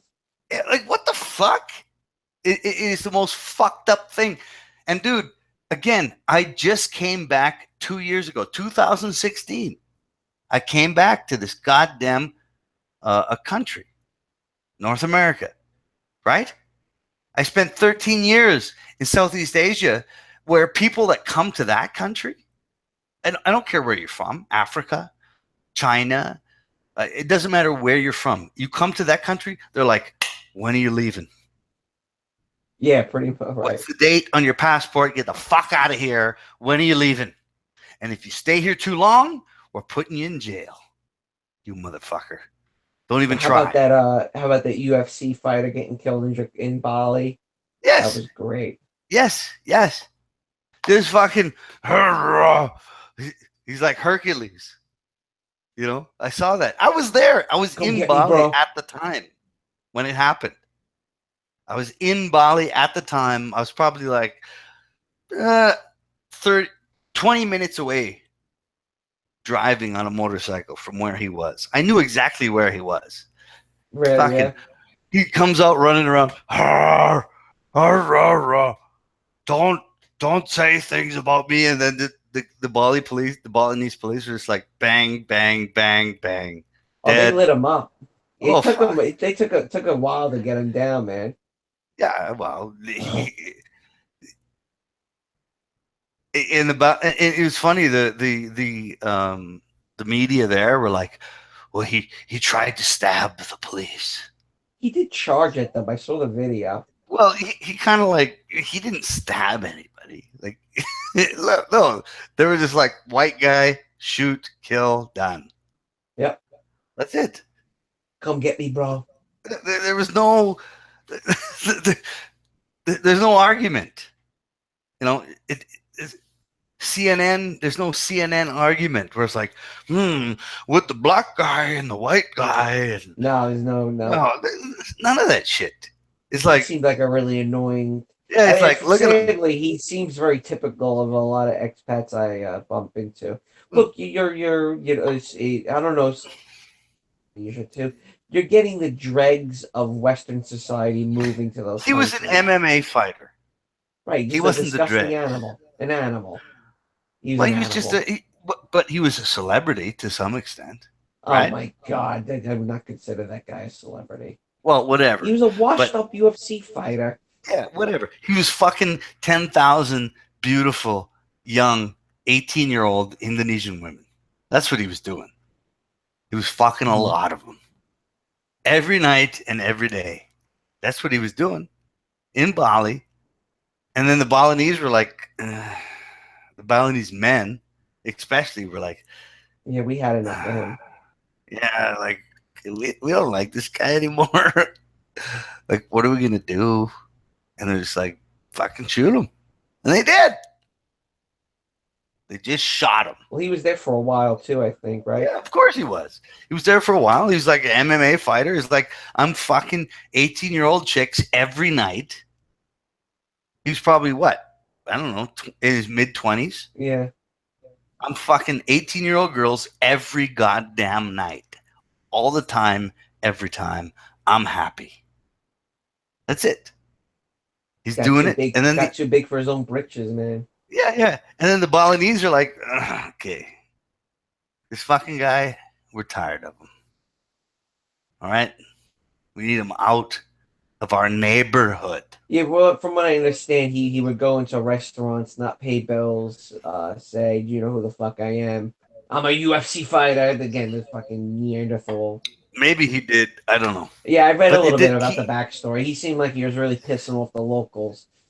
Yeah, but the point is he didn't have to do that stuff to make that shit happen. I lived there. I know that. He didn't have to be a complete asshole. No. All he had to do was be a white guy in the wrong country. That's all. And say the wrong thing to the wrong guy. That's it. You know, I know the North American media wants to say, well, he was just a fucking white asshole, and every part of his life there as an expatriate, he was a horrible human being. I'm like, no, he wasn't. All he did was he got a little bit too arrogant with the wrong guy, because the guy had the power to say, shoot him in the face, and it happened. That's right. it. Mm-hmm. That's all that happened, man. Well, You know? listen, man, I'm going fishing at 5 a.m. in the morning, so I'm gonna have to call it in. Okay, man. That's okay. That It was sounds a good. pleasure. We did well. We did wanna well, do man. this again next weekend. Next weekend, let's do it. I appreciate it, man. I'm glad you came in because I really needed you. I was looking forward to this. I really was. I was really psyched all week to get to talk to you. And like I said, send me I don't know, tomorrow or Monday. Think of a topic you want to cover during the week. I'll send you a video. You send me a video, and we'll sort it out and share it to everybody, and we'll take it from there. Yeah, well, there's a lot of guys that are gonna ask you questions. I know that for sure. But it was fun. Anything to contribute, and like I told you, you have a really soothing voice. I love playing these back and listening to them later. And Well- we're getting better at this for sure. Yeah. Well, regardless of my voice and how soothing it is, I would like everybody that's listening tonight to please bug Mr. bug this Mr. Who? Nick. We want to bug Nick and tell him what will we talk about tomorrow. Well, I don't know what the and anybody's got feedback, leave it in the comment section of topics to cover. No, mail it to his house. Mail we it to Nick's house with a postage stamp. We cover half of it could be MGTOW related. The other half we like to do politics, cultural things. Mm-hmm. So those are the type of areas that we like to. Yeah, we don't. We're not. We don't have to be 100% MGTOW. Absolutely. My listeners know you, Nick, by now. They know who you are. They love you. Actually. Yeah, everyone seems mad cool. I gotta say. No, they love you. Neo, you're awesome. They love you. They want you. That's why I bring you back, man, because they love you. Yeah, and like I said, we'll touch base. I'll send you a couple of things that I've been covering the last couple of weeks, and we'll take it from there. And thank you, and I'll talk to everybody later on. See you all next Saturday. Week. Next Saturday, man. All right. Thanks, guys. Take it easy. Love you all. Bye-bye. Good night. Bye.